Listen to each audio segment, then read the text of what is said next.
हाँ जी, क्या हालचाल, कैसे हैं आप सब? होप सो आप सब बढ़िया होंगे। मैं बता दूं, मैं ही बहुत अच्छा हूँ। तो कॉर्पोरेट अकाउंटिंग ग्रुप 2 के इस रिवीजन सीरीज में जाते जाते हमारा आखिरी टॉपिक आ गया, जिसका नाम है अकाउंटिंग फॉर डिबेंचर। और इस केस में इंस्टीट्यूट ने आपके यहाँ पे क्या क्या डाल रखा है डिबेंचर के अंदर। उसने इशू ऑफ डिबेंचर भी आपके यहाँ पे डाल रखा है, उसने रिडम्पशन ऑफ डिबेंचर भी यहाँ पे डाल रखा है। ठीक है, हमें दोनों पढ़ते हुए चलना है। बट ये सर, ये बता दीजिए, एग्जाम के एक दिन अगर पहले हम पढ़े तो क्या इंपॉर्टेंट है? एग्जाम के एक दिन अगर आप पढ़ रहे हैं तो सीधी सी बात है बेटा, रिडम्पशन ऑफ डिबेंचर आपके लिए ज्यादा इंपॉर्टेंट होते हुए चलेगा। आइए, डिबेंचर होते क्या थे? मैंने आपसे कहा था debenture is not any different thing, it is just like a loan by the company from debenture holder. तो जिन लोगों से आपने लोन ले रखा है उसको हम डिवेंचर होल्डर बोलते हैं। बैंक से लोन लेते हैं तो बैंक नाम की जिम्मेदारी खड़ी हो जाती है। ऐसी जब आप डिवेंचर होल्डर, जिन लोगों से आप पैसा उधार लेके चलते हैं, इनको बोलते हैं डिवेंचर होल्डर। और इनके बदले में जो आपने इनको इशू किया, उनको सर्टिफिकेट, उन डॉक्यूमेंट्स को बोलते हैं डिवेंचर। और ये आपके लिए क्या बन जाता है? एक नॉन करेंट लायबिलिटी, एक लोन बन जाता है और आपके बैलेंस शीट की शोभा को बढ़ाता है। ठीक है, जैसे कि तरीका क्या था फंड इकट्ठा करने का? एक तरीका आपके पास में था कि मैं लोगों से नहीं, जो मालिक थे मेरे मालिकों से पैसा लूंगा, और जो मालिकों से आप पैसा उठाते थे इसको हम क्या बोलते हैं? कैपिटल बोलते हैं। वो एक तरीका था। लेकिन जब आप इन लोगों से पैसा उठाते हैं, क्योंकि ये मालिक तो होते नहीं है, इसके बदले, क्योंकि लोन है, इसके बदले इनको ब्याज मिलता है। तो होता है कि ये इनकी लाइफ जो होती है फिक्स होती है, और इनको हर एक फिक्स रेट का इंटरेस्ट आप पे करो। जितने साल, मतलब 5 साल, 10 साल, जितने साल के लिए आपने इनसे पैसा ले रखा है, आपको फिक्स रेट ऑफ इंटरेस्ट इनको ब्याज पे करते हुए चलना होता है। ठीक है, इसीलिए हम इसको ट्रीटेड एज अ लोन कहते हैं, यानी ये लोन मान लिया जाएगा। कब कब आप ऐसा इशू करते? देखो, एक तरीका तो ये था कि मैंने लोगों से पैसा उठाया, इसके बदले इनको मैंने डिवेंचर सर्टिफिकेट इशू कर दिया और ये मेरे लिए लोन बन गया, इसको फिक्स रेट ऑफ इंटरेस्ट पे करूंगा। एक तरीका क्या था, जब मैं डिवेंचर इशू करता हूँ against the property plant and equipment, यानी कि मैंने एक वेंडर था, उससे मैंने प्लांट एंड मशीनरी खरीदी।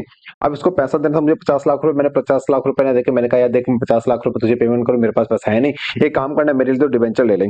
मैंने उसको अपनी कंपनी के डिवेंचर दे दी। मेरे बैलेंस शीट में क्या गया? मेरे बैलेंस शीट में 50 लाख की प्लांट एंड मशीनरी आ गई, और बैलेंस शीट की लाइबिलिटी साइड में मेरे पास डिवेंचर आ गया 50 लाख रुपए का, यानी 50 लाख रुपए की मेरे पास में जिम्मेदारी आते हुए चलती है।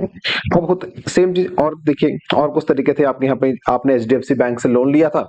लोन लेके आपने क्या किया? आपने जब प्राइमरी सिक्योरिटी, मान लो आपने 50 लाख रुपए का लोन लिया, और प्राइमरी सिक्योरिटी में आपने land, plant and machinery, building इनको दे दी, गिरवी रखी, इनको बोले प्राइमरी सिक्योरिटी। लेकिन इस बैंक को एक चिंता होती है। इस बैंक को चिंता क्या होती है? अरे यार बताओ, कल को तुम, आप बैंक, ये सॉरी कंपनी पैसा नहीं दे पाएगी, तो एचडीएफसी बैंक अपना ही लोन कहां से रिकवर करेगा 50 लाख रुपए का? इसलिए वो आपसे क्या कहता है, देख भाई, देख, तूने प्राइमरी सिक्योरिटी जो दी वो तो अच्छी बात है, समझ में आता है, लेकिन एक काम करना, तू मुझे कुछ मृत डिवेंचर दे दे। मृत डिवेंचर का कॉन्सेप्ट यहाँ से पैदा होता था, याद है? बैंक सपना देखता है, सपने में उसको चिंता पैदा होती है। चिंता में क्या दिखता है? अगर कल कोई कंपनी बंद हो जाएगी, बर्बाद हो जाएगी, तो मैं अपना लोन कहां से रिकवर करूंगा? या 50 लाख का लोन था, और जिसकी प्राइमरी सिक्योरिटी अगर मार्केट में 20 लाख की ही बिक पाएगी, 30 लाख का मेरा नुकसान हो जाएगा, तो ये पैसा मैं कहां से रिकवर कर पाऊंगा? इसलिए इसलिए बैंक कंपनी से आज क्या बोलते हैं कि तुम मुझे कुछ मृत डिवेंचर इशू कर दो, as a collateral security. As a collateral security कुछ मृत डिवेंचर इशू कर दो, 20 लाख रुपए के या 30 लाख रुपए के, जितने का उसे डर सता रहा है। और भविष्य में अगर कंपनी वाकई में लिक्विडेशन के प्रोसेस में चली गई, तो उस केस में क्या होगा?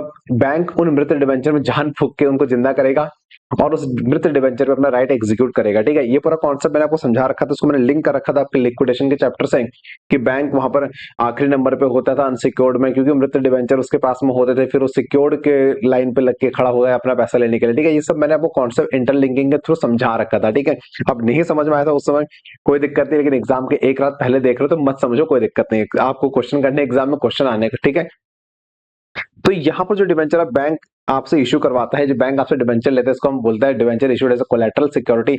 यहाँ पर आपके पास में दो तरीके होते हैं कि आप उस कोलेटरल सिक्योरिटी का क्या अकाउंटिंग ट्रीटमेंट करेंगे। तो पहला कॉन्सेप्ट क्या? पहले तो आपने पैसा लिया लोगों से, उसके बदले डिवेंचर दिए। दूसरा, आपने वेंडर से मशीन खरीदी, कोई एसेट खरीदी, उसके बदले आपने डिवेंचर इशू किया।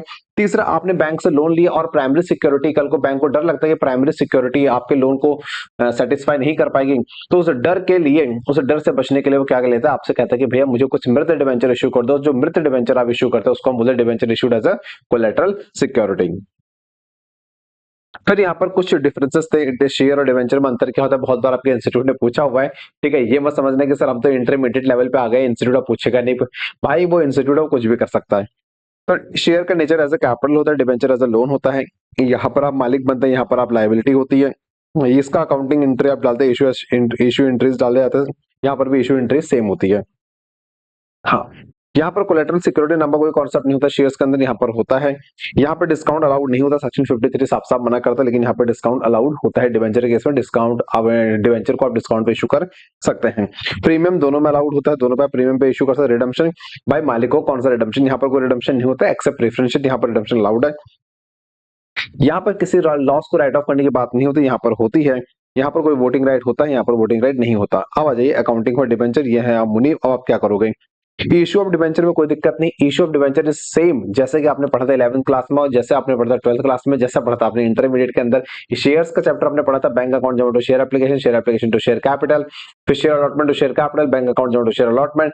जो पढ़ रखा था वही कॉपी पेस्ट आप डिबेंचर केस में अप्लाई कर दो, वही आप डिबेंचर केस में अप्लाई कर दो। तो ए लिमिटेड इशूड 10,000 10%, ये 10% डिबेंचर क्या होता है, मैंने कहा था 10% जो होता है इनका नाम होता है, इनकी क्लास को रिप्रेजेंट करता है कि इस क्लास के डिबेंचर है, 10% इनको ब्याज मिल रहा है, जो कि फिक्स रेट ऑफ इंटरेस्ट को दर्शाता है।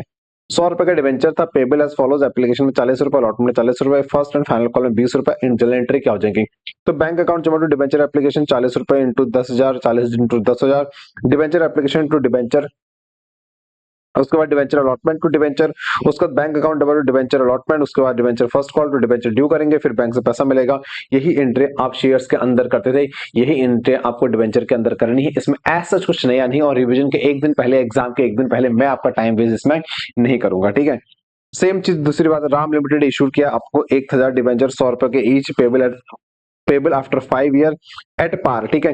तो बैंक अकाउंट जमा टू डिवेंचर 1,000 इंटू 100, 1,000 इंटू 100 का डिवेंचर यहाँ पर आते हुए चलेगा। इसके बाद 5 साल बाद क्या करेंगे, 5 साल बाद, 5 साल बाद आप क्या करोगे, डिवेंचर आपका ड्यू हो जाएगा। तो 5 साल बाद क्या होगा, 5 साल बाद जब आप डिवेंचर जो आपकी जिम्मेदारी थी, जिम्मेदारी को खत्म करोगे, तो जिस दिन डिवेंचर इशू करे थे उस दिन एंट्री कर डाली थी अपने बैंक अकाउंट जमा टू डिवेंचर। 5 साल बाद ये डिवेंचर नाम की जिम्मेदारी खत्म हो जाएगी, जिम्मेदारी खत्म करने के लिए क्या करोगे, डेबिट करोगे, और डिवेंचर होल्डर नाम की एक नई जिम्मेदारी खड़ी हो जाएगी 1,00,000 रुपए की, ठीक है। रिडम्पशन भी आप कैसे करो, एट पार करो, मतलब 100 रुपए वाले को 100 रुपए ही दे रहे हो, तो ऐसा कुछ लॉस है नहीं, तो डिवेंचर होल्डर को यहाँ से 1,00,000 से लगे हाथ पे कर देंगे डिवेंचर होल्डर टू बैंक, ठीक है। अगला एग्जाम्पल देखिए, अगला एग्जाम्पल आपसे क्या बोलता है, Ram limited issued 1,000 debenture of ₹100 each eight a discount of 10%। तो आपने डिवेंचर इशू कर रखा है, 100 रुपए का डिवेंचर है, 10% डिस्काउंट पे इशू हो रखा है, मतलब आपकी बैंक में, आपकी जेब में 90 रुपए आया है। Redeemable after 5 year at par, मतलब 5 साल बाद जब आप इसको रिडम्पशन करोगे, जिसको पेमेंट करोगे, तो एट पार पेमेंट करोगे, ठीक है। Pass general entry on the issue date, तो आज इशू डेट की अगर हम बात करें, एक बात बताओ, आज मैंने आपको पढ़ा रखा था, यहाँ समझा रखा था कि भैया एक बात बताओ, आज आपने अगर 100 रुपए का डिवेंचर बेटा इशू करा, और आपको पता है 5 साल बाद जब मैं इसको पेमेंट करूंगा मैं 100 रुपए ही पे करूंगा, लेकिन आज इसने आपको 90 रुपए दिया, जब मैं 5 साल बाद इसको पेमेंट करूंगा, तो मुझे पता है कि मैं इसको 100 रुपए पर पेमेंट करूंगा, जबकि इसने मुझे आज 90 रुपए ही दे रखा है।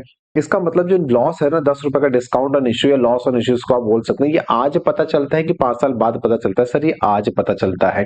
इसकी रिकॉग्निशन आज क्यों करते हैं, क्योंकि ये पैदा आज हो गया, 5 साल बाद तो सिर्फ आउटफ्लो होगा सर, 5 साल बाद से flow of the movement, flow of cash होगा, यदि कैश मूवमेंट होगा, लेकिन इसका जो अकरेंस है, जो एक्रू हुई आज हो जाता है, इसलिए इसको आप इनिशियल डेट, यानी जिस दिन आप एंट्री के, जिस दिन आप इशू की एंट्री डालते हैं, उसी दिन आप इसको रिकॉग्नाइज करते हुए चलते हैं, ठीक है। इसके ऊपर जनरल एंट्री के बहुत बार क्वेश्चन इंस्टीट्यूट ने पूछ रखा है, सिंगल एंट्री, एक एंट्री पूछ रहा था, बताओ क्या एंट्री होनी चाहिए, और उसमें 4 एमसीक्यू देता है आपको। तो आज के दिन अगर बात करें, बैंक में जमा होगा 90 रुपए, भविष्य में मेरी जिम्मेदारी कितनी होगी, जिम्मेदारी होगी आपके 100 रुपए की, क्योंकि डिवेंचर तो फेस वैल्यू पर ही जाएगा, बीच का डिफरेंस क्या हो जाएगा, डिस्काउंट ऑन इशू या लॉस ऑन इशू। अगला एग्जांपल देखें, डी लिमिटेड ने इशू करे 1,000 डिवेंचर 100 रुपए वाले एट पार, डिवेंचर रिडीम है आफ्टर 5 ईयर एट 10% डिस्काउंट है। तो देखो ध्यान से, डिवेंचर आज कितना पैसा आएगा बैंक अकाउंट जमा, तो डिवेंचर आज तो 100 रुपए का 100 रुपए ही आया है, कोई दिक्कत नहीं है। 5 साल बाद क्या करोगे, रिडीम करोगे 10% डिस्काउंट पे, तो डिवेंचर तो 100 रुपए का था, तो 100 रुपए से पैदा हुआ तो 100 रुपए से मरेगा, लेकिन डिवेंचर होल्डर को आपको कितना देना है, 1,000 इंटू 90 देना है, तो 10 रुपए का गेन हो रहा है आपका, 10 रुपए का गेन ऑन रिडम्पशन यहाँ पर आते हुए चलेगा, ठीक है। फिर लगे हाथ 5 साल बाद डिवेंचर होल्डर टू बैंक आप पे कर दोगे, और जो गेन ऑन रिडम्पशन था इसको आप एसपीएल में ट्रांसफर करते हुए चलोगे, gain on redemption to SPL.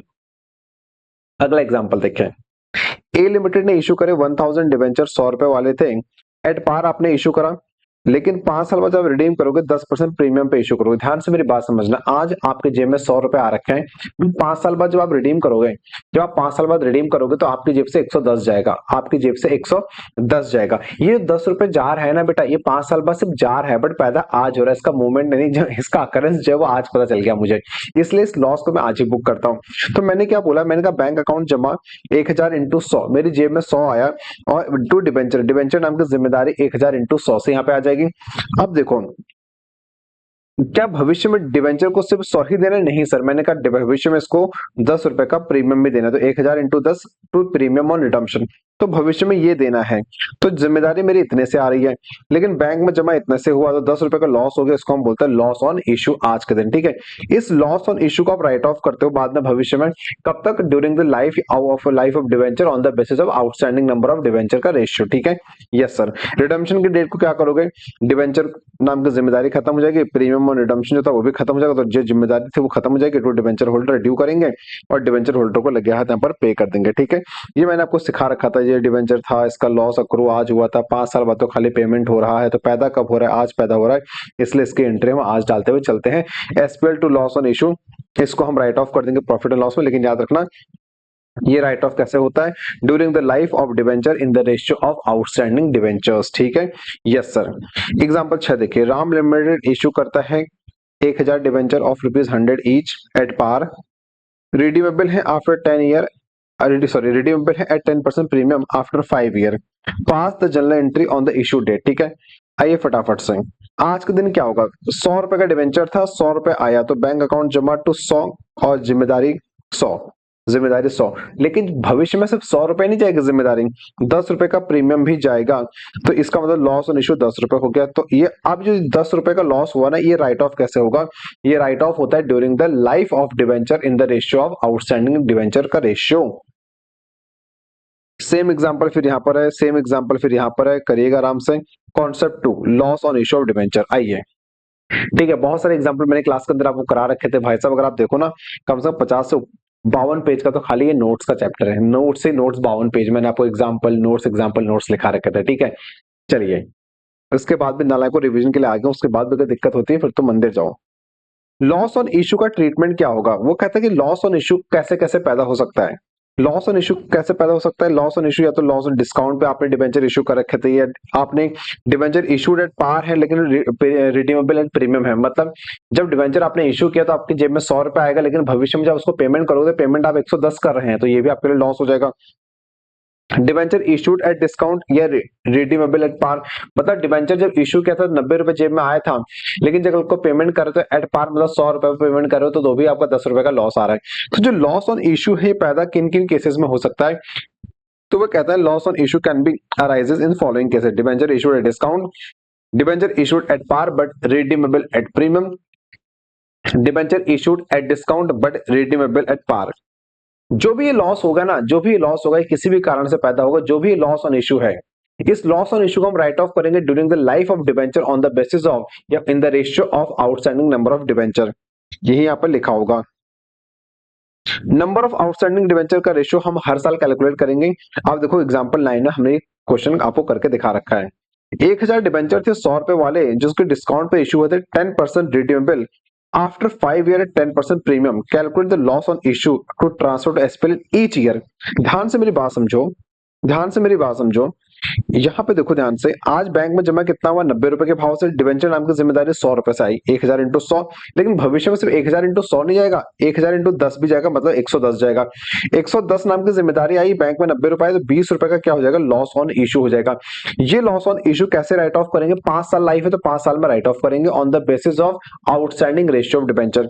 तो देखो ध्यान से, year 1, year 2, year 3, year 4, year 5, मेरे पास में कितने डिवेंचर थे? मेरे पास में 1000 डिवेंचर थे, मेरे पास में 1000 डिवेंचर थे, यहाँ पर भी 1000 थे, यहाँ पर भी 1000, यहाँ पर भी 1000, यहाँ पर भी 1000, मतलब बीच में कहीं पर भी डिवेंचर की रिडम्पशन नहीं हुई है। आप आखिरी में ही लमसम रिडम्पशन कर रहे हैं, तो रेशियो क्या हो जाएगा? 1:1:1:1, तो बराबर में बांट दो। तो जो भी ये लॉस आ रहा है 1000 इंटू 10, ये 20,000 रुपए, इसको 5 सालों में राइट ऑफ करो, बराबर 1:1, 4000 4000 4000 4000 SPL to loss on issue. ठीक है, अब अगला क्वेश्चन देखें, एग्जाम्पल 10 देखें। एग्जाम्पल 10 में 1000 डिवेंचर थे 100 रुपए वाले, जो कि 10% डिस्काउंट पर इश्यू हुआ था और रिडीमेबल है एट 10% प्रीमियम। रिडम्पशन आफ्टर हो रहा है, redemption took place as follows. अब रिडम्पशन कैसे कैसे हो रहा है ये देखिए। रिडम्पशन देखो कैसे हो रहा है, ईयर 1 के एंड में आपने 300 डिवेंचर को पेमेंट, 300 डिवेंचर को रिडीम किया, 1000 डिवेंचर थे आपके पास में, यहाँ पर 300 रिडीम हो गए, तो कितने बचे? कितने बचे जल्दी बताओ? 700 बचे। यहाँ पर फिर 200 रिडीम हो गए, यहाँ पर कितने बचे? 500 बचे। यहाँ पर फिर 100 चलेगा तो यहाँ पर कितने? 400 बचे। फिर 200 चलेगा तो कितने? 200, यहाँ पर 200 नील हो गए। ऐसे ऐसे आपने रिडम्पशन किया, तो ये बन गया आउटस्टैंडिंग डिवेंचर इतने रहे। ठीक, अब इनका रेशियो ले लेंगे। इसी का रेशियो ले लेंगे, यही आउटस्टैंडिंग का रेशियो आप लेते हुए यहाँ पे चलोगे। Calculate loss on issue to be written off in SPL each year, हर साल बताइए एसपीएल में कितना कितना लॉस यहाँ पर ट्रांसफर होते हुए चलेगा। देखो 1000 डिबेंचर यहाँ पर इशू कर रखा था आपने, 1300 पे 300 को रिडीम करा, 700 बचे, 200 को रिडीम करा, 500 बचे, 100 को रिडीम करा, 400 बचे, 200 को रिडीम किया, 200 बचे, फिर 200 तो नील हो जाएगा। रेशियो निकल गया आपको यहाँ पर क्या, 1000:700:500:400:200। इस रेशियो में 10 7 5 4 2 के रेशियो में आपको 20,000 के लॉस को राइट ऑफ करना है। तो year 1, year 2, year 3, year 4, year 5 SPL account जमा टू प्रॉफिट नहीं, एसपीएल अकाउंट जमा to loss on issue, write off करिए। ईयर 1 में इतना, ईयर 2 में इतना, ईयर 3 में इतना, ईयर 4 में इतना, ईयर 5 में इतना। ठीक है, तो क्रक्स क्या निकला, जो भी आपका लॉस ऑन इशू होता है वो लॉस ऑन इशू आपका राइट ऑफ होगा over the life of debenture in the ratio of number of outstanding debenture. इस बात को याद रखिएगा, एमसीक्यू आएगा तो टिक मार देना अच्छे से। अगला कॉन्सेप्ट है debenture issued for consideration other than cash, जहां पर आपने कहा कि आपने किसी वेंडर से मशीनरी खरीदी, प्लांट खरीदा, गुड्स खरीदे और उसके बदले आपने उसको क्या दिया, डिबेंचर इशू करा दिए। तो वहां पर आप क्या करते हैं, जैसे एग्जांपल दे रखा है मैंने आपको, यहाँ पर अपने वेंडर से प्लांट एंड मशीनरी खरीदी, प्लांट एंड मशीनरी अकाउंट जमा टू वेंडर 50 लाख, और वेंडर को पेमेंट करने कैश नहीं था या नहीं देना चाह रहे थे, तो आपने वेंडर को क्या बोला, डिबेंचर ले लें। तो number of debenture to be issued, यहाँ पे क्वेश्चन आता है एग्जाम में या एमसीक्यू आता है आपसे कि number of debenture to be issued निकालें, कि हम कितने डिबेंचर यहाँ पर इशू करेंगे सामने वाले को। तो मैंने आपको एग्जांपल दे रखा था, Ram limited purchase machinery for ₹2 lakh from PQ limited, in consideration Ram limited issued sufficient number of debenture of ₹100 each, find out the number of debenture to be issued in following case, if debenture issued at par, debenture issued at 10% discount और debenture issued at 10% premium। तो कितने number of debenture यहाँ पर हम issue करेंगे vendor को। तो पहले तो आपने मशीनरी खरीदी 2 लाख रुपए की, तो आप एंट्री डालोगे प्लांट एंड मशीनरी अकाउंट जमा to PQ limited 2 lakh being machinery purchase. ठीक है, अब पीक्यू लिमिटेड को मुझे पेमेंट करनी है, तो पीक्यू लिमिटेड नाम की जिम्मेदारी में खत्म कर दूंगा। टू डिबेंचर दे दिया मैंने एट पार 2 लाख कोई दिक्कत नहीं, 2 लाख डिवाइड बाय 100 रुपए, तो नंबर ऑफ डिबेंचर यहाँ पर देंगे 2000। दूसरा केस, अगर मैं डिबेंचर डिस्काउंट पे इशू करूंगा तो पीक्यू लिमिटेड नाम की जिम्मेदारी तो 2 लाख की थी, जिम्मेदारी 2 लाख से ही खत्म होगी, बात खत्म। टू डिबेंचर कितने से आएगा सर, तो मुझे निकालना पड़ेगा 2 लाख देना है, डिबेंचर में 10% डिस्काउंट पे दे रहा, तो 90 रुपए में इशू करूंगा, तो नंबर ऑफ डिबेंचर यहाँ पे ये आ जाएगा 2,22,000। तो 100 रुपए से मल्टीप्लाई करूंगा तो फेस वैल्यू में जाएगा, और 10 रुपए से मल्टीप्लाई करूंगा तो डिस्काउंट या लॉस ऑन इशू पे चला जाएगा। अगर मैं प्रीमियम पे अगर डिबेंचर यहाँ पे इशू करता हूं तो पीक्यू लिमिटेड नाम की जिम्मेदारी 2 लाख रुपए की थी, 2 लाख से ही जाएगी। 2 लाख डिवाइड बाय 110 करूंगा तो नंबर ऑफ डिबेंचर आएंगे 1818, इंटू 100 करूंगा तो फेस वैल्यू से फेस वैल्यू, और इंटू 10 करूंगा तो प्रीमियम चलेगा, तो सिक्योरिटीज प्रीमियम यहाँ पे होते हुए चलेगा। अगला concept number 4, concept of collateral security. आइए फटाफट से यहाँ पे 2 घुट पानी के लगा, फिर आगे चलते हैं। ठीक है, कॉन्सेप्ट ऑफ कोलेटरल सिक्योरिटी क्या होता है, देखो ध्यान से मेरी बात समझो। मैंने भी आपको एग्जांपल दिया था, एचडीएफसी बैंक ने जब कंपनी को लोन दिया था, उसने लोन के बदले उन्होंने प्राइमरी सिक्योरिटी रखी, मान लो 100 लाख का लोन दिया, बदले में तुमने 100 लाख की गिरवी रखी। बैंक ना भविष्य देखता है, बैंक कहता है अगर भविष्य में ये कंपनी अगर डूब जाए या इससे मुझे पैसा रिकवर ना हो पाए तो मैं क्या करूंगा, जो किसने गिरवी रखा है प्राइमरी सिक्योरिटी, इसको बेच दूंगा। इसको बेच के मान लो मुझे 100 लाख पूरा रिकवर नहीं हो पा रहा, मुझे सिर्फ 80 लाख रुपए मिलेगा, तो 20 लाख रुपए मेरा नुकसान हो जाएगा। तो उस 20 लाख की रिकवरी मैं कहां से करूंगा, उसको वो डर सता रहा होता है, कल को अगर ये बंद हो जाएगी, लिक्विडेशन में चली जाएगी, तो मेरे 20 लाख का क्या हो जाएगा। तो जो अनसिक्योर्ड पोर्शन उसका उसे डर लगता है। इसके लिए बैंक पता है कंपनी से क्या बोलते हैं, कंपनी एक बात बताओ, तो मुझे प्राइमरी सिक्योरिटी दे रही है, वो कहता है हाँ हाँ दे रहे हैं, तो काम करो ना, मुझे 20 लाख के मृत डिबेंचर दे दो। मृत डिबेंचर कुछ है नहीं, मृत डिबेंचर नाम के डिबेंचर, कोलेट्रल कहता है देखो मृत डिबेंचर है, बुक्स में कहीं पर एंट्री आनी नहीं है, जिम्मेदारी कहीं पर आनी नहीं, लायबिलिटी कहीं पर आनी नहीं है, कंपनी भी इशू कर देती है। और जब कंपनी एक्चुअल में लिक्विडेशन में चली जाती है तो वहां पर क्या होता है, जितने के लिए बैंक अनसिक्योर्ड होता है उतने पोर्शन के लिए उन मृत डिबेंचर पे अपना राइट वो एग्जीक्यूट कर देता है, और वो डिबेंचर होल्डर बन जाता है, और वो सिक्योर्ड वाले लाइन पे खड़ा हो जाता है अपना पैसा रिकवर करने के लिए। इन डिटेल मैंने इस पे चर्चा कर रखी, बहुत बहुत डिटेल में पूरी फोटो बना बना के, केसेस बना बना के आपको सिखाया था, बट रिविजन क्लास है और रिविजन में रिविजन ही हो सकता है। ठीक है, आइए concept of collateral security when debenture are issued to bank as a collateral security against the loan, bank can exercise its right over such debenture at the time of liquidation of company, that is if if these of the company if there is a deficit in payment of loan. ठीक है, पूरी कहानी आपको समझा रखी थी। देखो सपना सपना था बैंक का, लिक्विडिटी आया था, ये लाइन पे खड़े हो रहे थे, ऐसी कुछ चर्चा यहाँ पर हुई थी। ठीक है, अब उसकी चर्चा मैं यहाँ पे नहीं करूंगा। ये सब समझना होता है ना, इसके लिए बच्चा कॉन्सेप्ट या रेगुलर क्लास ज्वाइन करता है। रिवीजन तो बेटा सिर्फ रिवीजन हो सकता है। आओ इधर आओ।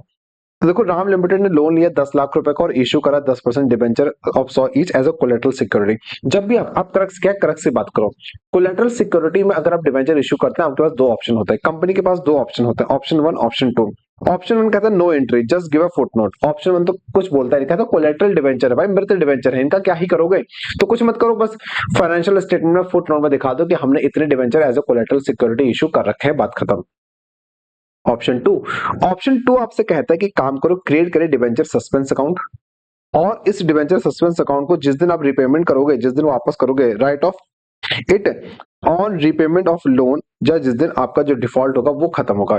जिस दिन आप क्या नाम है डिबेंचर सस्पेंस आज पैदा किया, जिस दिन आपका लोन पूरा फुल्ली पे हो जाएगा, या जिस दिन आप लिक्विडेशन और कोलेटरल इशू कर दोगे एक्चुअल में, उस दिन इसको राइट ऑफ कर दीजिएगा, जो दोनों में से पहले हो जाएगा। तो ऑप्शन 1 तो कोई दिक्कत ही नहीं। ऑप्शन नो एंट्री की बात करता है, तो non current liability bank loan, और बैंक लोन में नीचे आपका एक नोट आ जाएगा कि bank has issued 1000 debenture against such loan. ठीक है, ऑप्शन 2 में क्या करोगे, डिबेंचर सस्पेंस अकाउंट ओपन करोगे, तो डिबेंचर सस्पेंस टू डिबेंचर, आप एक्चुअल डिबेंचर इशू करें, बट एक्चुअल में कुछ है नहीं, ये तो सस्पेंस है, तो यहाँ से आपने उसको डिबेंचर सस्पेंस से खत्म भी कर दिया, डिबेंचर टू डिबेंचर एंट्री खत्म हो गई। ठीक है, एक्चुअल ऑब्लिगेशन कुछ नहीं आया, बात खत्म। भविष्य में अगर कुछ होगा तो उस दिन जिस दिन डिफॉल्ट होगा, उस दिन इस डिबेंचर सस्पेंस को एक्चुअल में डिबेंचर में कन्वर्ट किया जाएगा, और एज अ कोलेटरल आप इसको राइट एग्जीक्यूट करोगे। ये कहानी मैंने आपको समझा रखी थी, ये कहानी मैंने आपको समझा रखी थी। ये कहानी अगर उस समय नहीं समझ आई, उस समय अगर नहीं समझा, तो आप क्या समझ के करोगे, छोड़ो, आ जाओ रिडम्पशन वाले पार्ट पे आओ। रिडम्पशन वाले पार्ट पे देखो, इशू वाला पार्ट हो गया, आपको ये समझ में आ गया इशू कैसे होता है, इशू की एंट्रीज क्या होती है, इशू अगर अगेंस्ट कैश होता है तो कैसे होता है, इशू अगर अगेंस्ट कोलेटरल सिक्योरिटी होता है तो कैसे होता है, इशू अगेंस्ट द वेंडर होता है जहां पर आप मशीन खरीद तो कैसे होता है। फिर आपने पढ़ा था इशू अगर आप कर रहे हो प्रीमियम पे करोगे तो कैसे करोगे, डिस्काउंट पे करोगे तो कैसे करोगे, ये भी आपने पढ़ लिया था। इशू आपका एट पार था, इशू आपका डिस्काउंट पे था, इशू आपका प्रीमियम पे था। रिडम्पशन आपका एट पार पे होगा, रिडम्पशन आपका डिस्काउंट पे होगा, रिडम्पशन आपका प्रीमियम पे होगा। तो आज at on the date of issue आप क्या एंट्री डालोगे, ये भी आपने देख लिया। अगर आपका लॉस ऑन इशू, जो discount initial loss on issue हो रहा था, लॉस ऑन इशू कब पैदा होता है, या तो आपने डिबेंचर सस्ते में आज इशू कर रखा था, या डिबेंचर आज एट पार इशू तो किया है, या डिबेंचर आज डिस्काउंट पे तो इशू किया है, लेकिन भविष्य में तो प्रीमियम पर पे होने वाला है, या भविष्य में पार पे पे होने वाला है। इन दोनों ही केस में जो लॉस ऑन इशू होगा उसका ट्रीटमेंट क्या होगा, उसको कैसे राइट ऑफ करेंगे, ये भी आपने पढ़ लिया।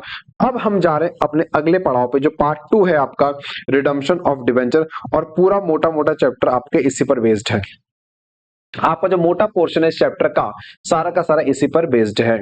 आइए, रिडम्पशन का मतलब क्या होता है, रिडम्पशन का मतलब होता है रिपेमेंट आप कर रहे हैं उन डिबेंचर होल्डर का जिनसे आपने पैसा ले रखा था, उनका पैसा आज उनको वापस करने का दिन आ गया है, तो अब आप उनको रिडम्पशन कर रहे हैं।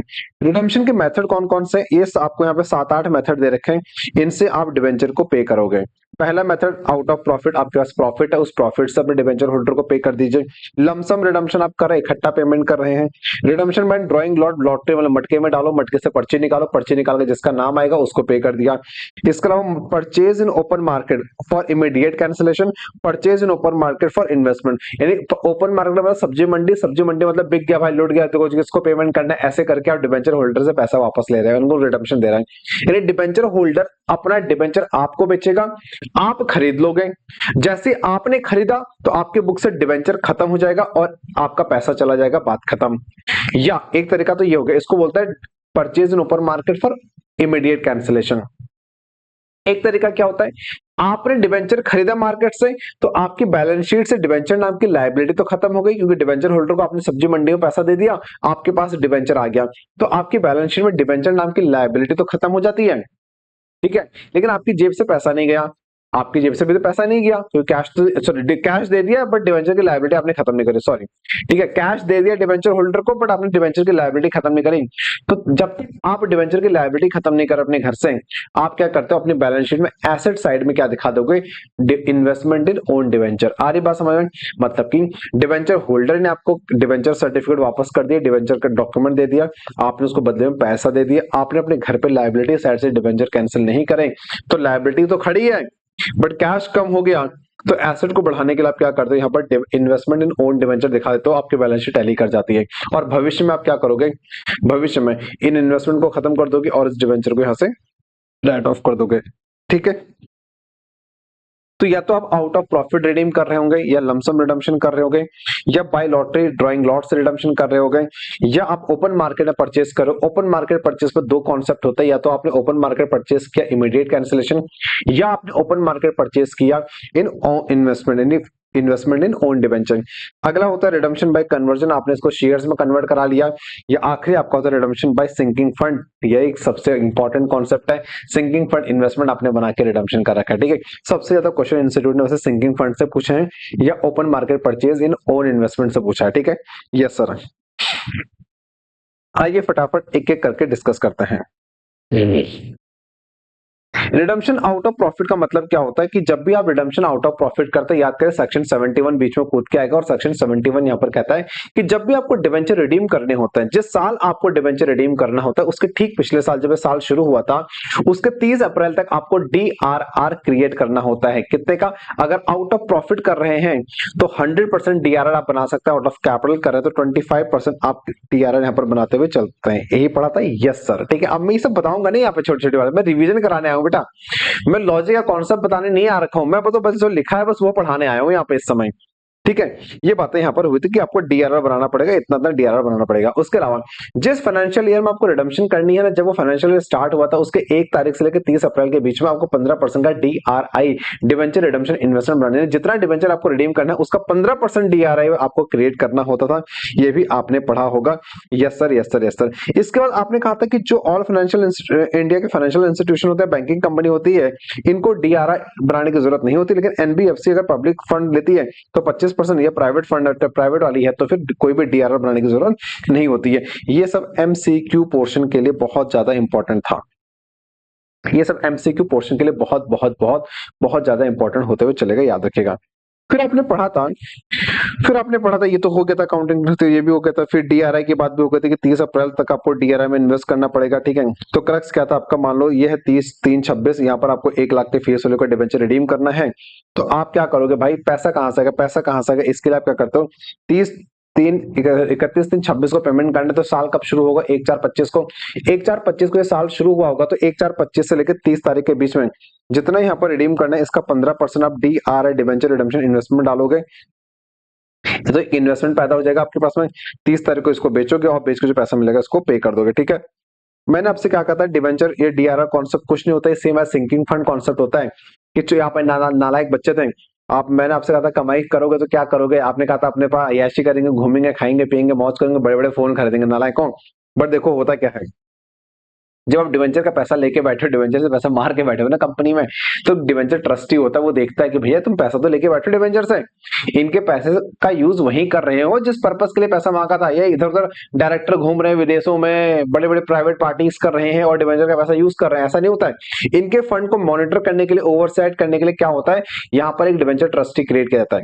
ये डिवेंचर ट्रस्टी पैदा ही इसीलिए हुआ था कि डिवेंचर होल्डर का हित में ध्यान रखा जाए, उनका भला बुरा सोचा जाए।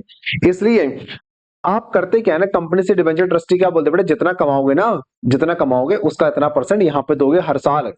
और ये डिवेंचर ट्रस्टी क्या करता है, उस पैसे को इन्वेस्ट करता है फर्दर, और उस पर ब्याज मिलता है इनको, और एक्यूमुलेट करते करते जब डिवेंचर की लाइफ खत्म होने वाली होती है तो इनके पास वो पैसा एक्यूमुलेट हो जाता है, जिससे डिवेंचर होल्डर को प्रीपेमेंट हो जाती है आसानी से। ठीक है, मैंने इसको आपको कैसे समझाया था, मैंने कहा पिताजी है बेटा, पिताजी को अपने बुढ़ापे का ख्याल रखना है, तो पिताजी आपसे क्या बोलते हैं कि बेटा जितना तो कमाता है अपनी कमाई का कुछ हिस्सा इतना दिया कर। तो आपने अपनी कमाई का 10% हर साल पिताजी को दिया।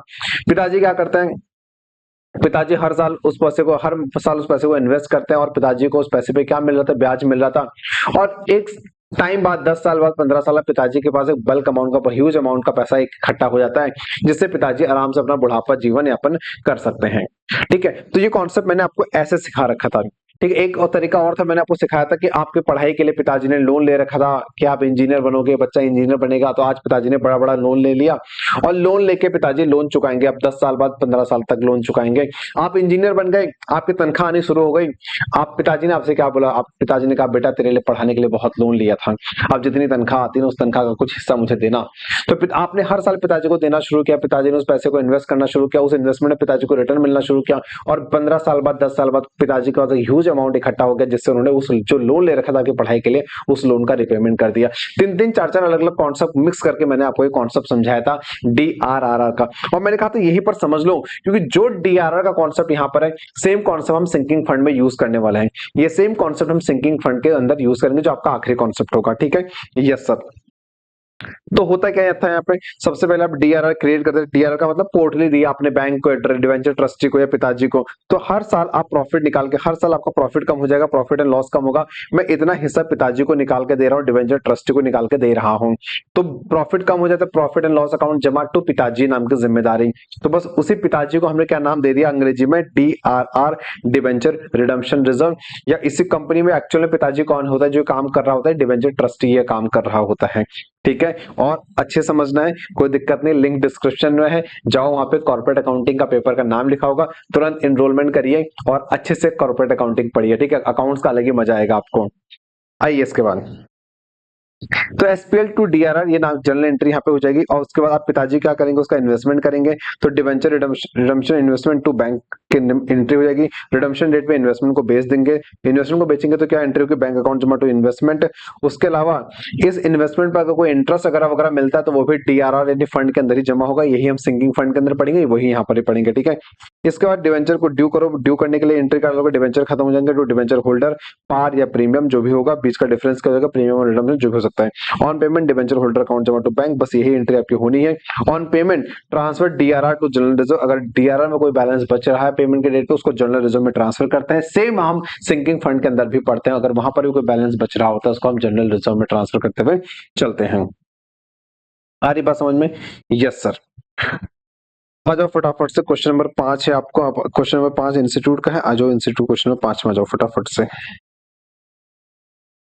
क्वेश्चन नंबर 5 ये है, P लिमिटेड दिख रहा है? यस सर, आ जाओ। P limited had issued 15 lakh 10% debenture which are due to be redeemed out of profit. Out of profit है मतलब 100%, 100% DRR बन सकता है। ठीक है, आउट ऑफ प्रॉफिट है। इसके बाद और नवंबर 1 2023 को आप पेमेंट करोगे, प्रीमियम एट प्रीमियम 5%। ठीक है, 15 लाख के हैं तो 5% प्रीमियम रिडीम करोगे। द कंपनी है debenture redemption reserve of ₹6,21,000। DRR already आपके पास में 6,21,000 रुपए का है। ठीक है, it was decided to invest required amount in debenture redemption investment, जितना आपको रिक्वायर्ड कितना होता है 15% होता है, जितना आपको रिडीम करना होता है उसका 15% आपको DRI में जमा होता है। ठीक है, तो रिक्वायर्ड अमाउंट आपने 15/4/23 को जमा करा दिया। Pass the necessary general entries for recording the transaction relating to the redemption of debenture. बच्चों वाला प्रश्न है, फटाफट से आ जाओ, तो फटाफट से इधर आ जाओ। DRR to be created 15 lakh का 100%, 15 लाख सीधी सी बात है, आउट ऑफ प्रॉफिट होते तो 100% का DRR बनता है। 6,21,000 का ऑलरेडी बैलेंस है आपके पास में, तो नया DRR अभी एडिशनल कितना बनना है, एडिशनल DRR आपको 8,79,000 का बनाते हुए चलना पड़ेगा। तो 30 तारीख को आप क्या करोगे, DRR बनाओगे तो SPL टू DRR यानी SPL टू पिताजी के नाम से एंट्री डालोगे 879 879। एक 30 दिन के अंदर आपको DRI में इन्वेस्ट करना होता है कितना, 15%। तो DRI में इन्वेस्ट करोगे 15%, 15 लाख का 15% और DRI में इन्वेस्ट करोगे, DRI to bank account 15 lakh, sorry 15 lakh का 15% कितना होता है, 15 225 225। ठीक है, इन्वेस्टमेंट को बेचोगे जिस दिन रिडीम करना है उस दिन, तो बैंक अकाउंट जमा टू इन्वेस्टमेंट बिक जाएगा। और ड्यू करोगे फिर डिवेंचर अकाउंट जमा to debenture holder. Debenture holder कितना देना, 15 लाख प्लस 5% प्रीमियम 15,75 देना है। 15 लाख डिवेंचर थे, 75,000 प्रीमियम रिडम्पशन था। और पेमेंट की एंट्री डिवेंचर होल्डर अकाउंट जमा टू बैंक 15 लाख 75,000, 15 लाख 75,000। जो DRR था उसको आप राइट ऑफ करोगे, चिंता खत्म हो जाएगी आज, क्योंकि जो चिंता पैदा हुई थी, पिताजी को हमने चिंता दी थी कि 10 साल बाद लोन जमा होना है, लोन का रिपेमेंट करना है, फलाना निमा का, चिंता आज खत्म हो जाएगी। डिवेंचर का पेमेंट हो गया, लोन चुकता हो गया। तो जो चिंता है बेटा 15 लाख रुपए की, वो चिंता कहाँ ट्रांसफर हो जाएगी, जनरल रिजर्व में ट्रांसफर हो जाएगी। इस बात को याद रखिएगा। आपके स्टडी मैट में उन्होंने गलत ट्रीटमेंट कर रखा है, मैंने ये भी यहाँ पे लिखा रखा था। इंस्टीट्यूट ने ये गलत कर रखा है, इसको गलत मत करेगा। मैंने जो करा रखा है बिल्कुल सही है, आपको यही करना है एग्जाम में, इंस्टीट्यूट वाला नहीं करना है। ठीक है, यस सर। कोई दिक्कत यहां तक? यहां तक कोई दिक्कत? No sir, no sir, no sir. आ जाओ क्वेश्चन नंबर 7 फटाफट से। Question number 7, the balance sheet of AB limited on 31 March 2022 reflected 10,012% debenture of rupees 100 each outstanding. तो 31 मार्च 2022 को आपके पास 10,012% डिबेंचर है, 100 रुपए का एक है। These debenture were due for redemption July 31 2023। तो 31 मार्च 2022 है और 31 जुलाई 2023, मतलब कि 15 महीने बाद इनका रिडम्पशन होना है। The company decided to transfer 5 lakh to debenture redemption reserve, 5 lakh DRR में ट्रांसफर करो 31 मार्च 2023 एंड इन्वेस्ट 1,50,000 रुपए in fix deposit with the bank of India on April 8 2023। ठीक है जी, ठीक है। The investment was in cash, the debenture were redeemed on due date 5 जनवरी। बच्चों वाला क्वेश्चन आप फटाफट रहो, 11th क्लास का क्वेश्चन है सारे के सारे ये। ठीक है, देखो 31 मार्च 23 को DRR बनेगा, यस सर बनेगा। जिस फाइनेंशियल ईयर में रिडीम होना होता है उस फाइनेंशियल ईयर के ठीक पहले आपको DRR बनाना होता है और उसके ठीक पहले 30 दिन पहले, यानी उस साल के शुरुआत के 30 दिन में आपको DRI बनाना होता है, यानी 30/4/23 के बीच में आपको DRI बनाना होता है। फिर यहाँ पर आप इन्वेस्टमेंट बेचोगे और यहाँ पर आप रिडीम करके खत्म कर दोगे। 31 मार्च 23 को SPL में आपने 5 लाख ट्रांसफर किया, 5 लाख ट्रांसफर किया। 8/4/23 को आपने DRI टू बैंक की एंट्री डाली और 31/7 को इन्वेस्टमेंट को बेच दिया, बैंक से पैसा मिल गया। और 31 जुलाई को आपने ड्यू के डिवेंचर होल्डर, फिर आपने पेमेंट कर दिया डिवेंचर होल्डर और जिम्मेदारी खत्म, तो DRR को जनरल रिजर्व में ट्रांसफर कर दिया। मतलब बच्चों वाले क्वेश्चन है यार, ये 12th क्लास के क्वेश्चन आपको लगता नहीं है कि इनको पूछेगा? मुझे नहीं लगता पूछना चाहिए, बट पूछता तो क्या कर सकता हूं मैं। क्वेश्चन नंबर 8 पे आऊं, क्वेश्चन नंबर 8 पे आऊं। K Limited issued 6,13% debenture of ₹100 each on 1st April 2019 at a premium of 6%, redeemable at a premium of 10%। ध्यान से मेरी बात समझिएगा। आपने 6,13% डिबेंचर इशू करे 100 रुपए वाले 1/4/2019 को एट अ प्रीमियम ऑफ 6%। 100 रुपए के डिबेंचर आपने 106 पर इशू करा, लेकिन जब आप इसको पेमेंट करेंगे 31 मार्च 2023 को, आप इसको 100 रुपए पेमेंट नहीं करेंगे, आप इसको 110 रुपए पे करोगे। तो 100 रुपए का डिबेंचर 106 में इशू करा, जब मैंने पैसा लिया 106 लिया, जब मैं पैसा पे करूंगा तो मैं 110 पे करूंगा। The debenture were redeemed on due date, तो 31 मार्च 23 को हमने डिबेंचर को रिडीम कर दिया। Assume that required minimum investment was made by the company, जितना इन्वेस्टमेंट रिक्वायर्ड होता है 15% का वो हमने किया था in 10% government securities on the last due date meant by the for the purpose. Last due date क्या होती है? 30 अप्रैल। जिस फाइनेंशियल ईयर में रिडीम होना होता है उस फाइनेंशियल ईयर के शुरुआत में 1/4 से लेकर 30/4 तक आपको DRI में जमा करना होता था। 12th क्लास से पढ़ते आ रहे हो नालायकों, अब भी नहीं समझ पा रहे हो तो अब तो मंदिर जाओ। क्वेश्चन नंबर 8 फटाफट से आ जाओ। तो इशू के दिन आपने क्या एंट्री डाली होगी? इशू के दिन देखो ध्यान से, बैंक में जमा आया पैसा है, बैंक अकाउंट जमा 6 लाख प्लस 6%, 636 का पैसा जमा हुआ। डिवेंचर नाम की जिम्मेदारी तो फेस वैल्यू से ही जाएगी, लेकिन आज मेरे पास में एक नुकसान मुझे पता है कि भविष्य में मुझे 100 के बदले 110 देना है, तो 110 मुझे भविष्य में देना है। तो ध्यान से मेरी बात समझो, to security to premium redemption मुझे 60,000 रुपए देना है प्रीमियम पे, ठीक है। और ये जो 36 है, ये 36 का हो जाएगा सिक्योरिटीज प्रीमियम, ये 60 का हो जाएगा लॉस ऑन इशू। आ रही बात समझे? Yes sir. तो बैंक अकाउंट जमा 60, 6 लाख 6 लाख, ठीक है। लेकिन बैंक में 6 नहीं आया, 6 प्लस 6% और आया, तो 36 बैंक में आया। ये 6 लाख तो फेस वैल्यू में जाएगी, 36 कहां जाएगा? Securities premium. भविष्य में इसको रिडीम कितने पर करना है? भविष्य में इसको रिडीम 6,60,000 पे करना है, तो 60,000 क्या हो जाएगा? Premium on redemption. और ये आज मेरे लिए क्या बन जाएगा? लॉस ऑन इश्यू बन जाएगा। On issue date loss on issue 60,000 रुपए यहाँ पे आते हुए चलेगा। इसके बाद जब रिडम्पशन करनी है 31/3/2023 को 6 लाख रुपए की, तो जब साल कब शुरू होगा? 1/4/22 को शुरू होगा। 1/4/22 को यानी 31 मार्च 22 को मुझे SPL टू DRR डालना पड़ेगा। अगर मैं आउट ऑफ प्रॉफिट करता हूं तो 100%, और अगर आउट ऑफ कैपिटल करता हूँ या अदर करता हूँ तो 10%। तो यहाँ पर मैं डी आर आर में ट्रांसफर करूंगा और 1/4 से लेकर 30 अप्रैल तक मुझे जितना रिडीम करना होता है इसका 15% कहाँ इन्वेस्ट करना होता है, डी आर आई जो भी आपके अप्रूव्ड सिक्योरिटीज है या अप्रूव्ड इन्वेस्टमेंट है वहां पर इन्वेस्ट करना होता है। तो 1/4/23 को मैं क्या एंट्री डालूंगा, D R I to bank 6 lakh का 15% कितना, 90,000। 90,000 मैंने इन्वेस्टमेंट किया और 31/3/23 को जब रिडम्पशन की डेट आएगी पहले इस इन्वेस्टमेंट को बेचूंगा और उसके बाद मैं रिडीम करूंगा। एक सेवा भाव मैंने इंटरेस्ट की एंट्री डाल रखी क्योंकि उसने 10% गवर्नमेंट सिक्योरिटीज में इन्वेस्ट कर रखा था, तो 10% मुझे ब्याज भी तो मिला होगा। तो ध्यान से मेरी बात समझो, मैंने 30 अप्रैल को जमा किया तो मुझे 11 महीने का ब्याज यहाँ पर मिलते हुए चलेगा। तो 90,000 का 10% 9,000 होता है और 11 महीने का 8250 बैंक अकाउंट जमा टू इंटरेस्ट ऑन सिक्योरिटीज की मैं एंट्री डालते हुए चलूंगा। और फिर मैंने इनको बेचा और बेच के पैसा मिला और 31 मार्च 23 को मैंने इसको ड्यू किया। डिवेंचर नाम की जिम्मेदारी खत्म, जो प्रीमियम और रिडम्पशन था वो भी आज खत्म हो जाएगा। डिवेंचर होल्डर को 6/7 दे दूंगा, बैंक से पेमेंट कर दूंगा और डीआरआर जो चिंता थी वो चिंता खत्म हो जाएगी और वो चिंता में ट्रांसफर कर दूंगा जनरल रिजर्व में।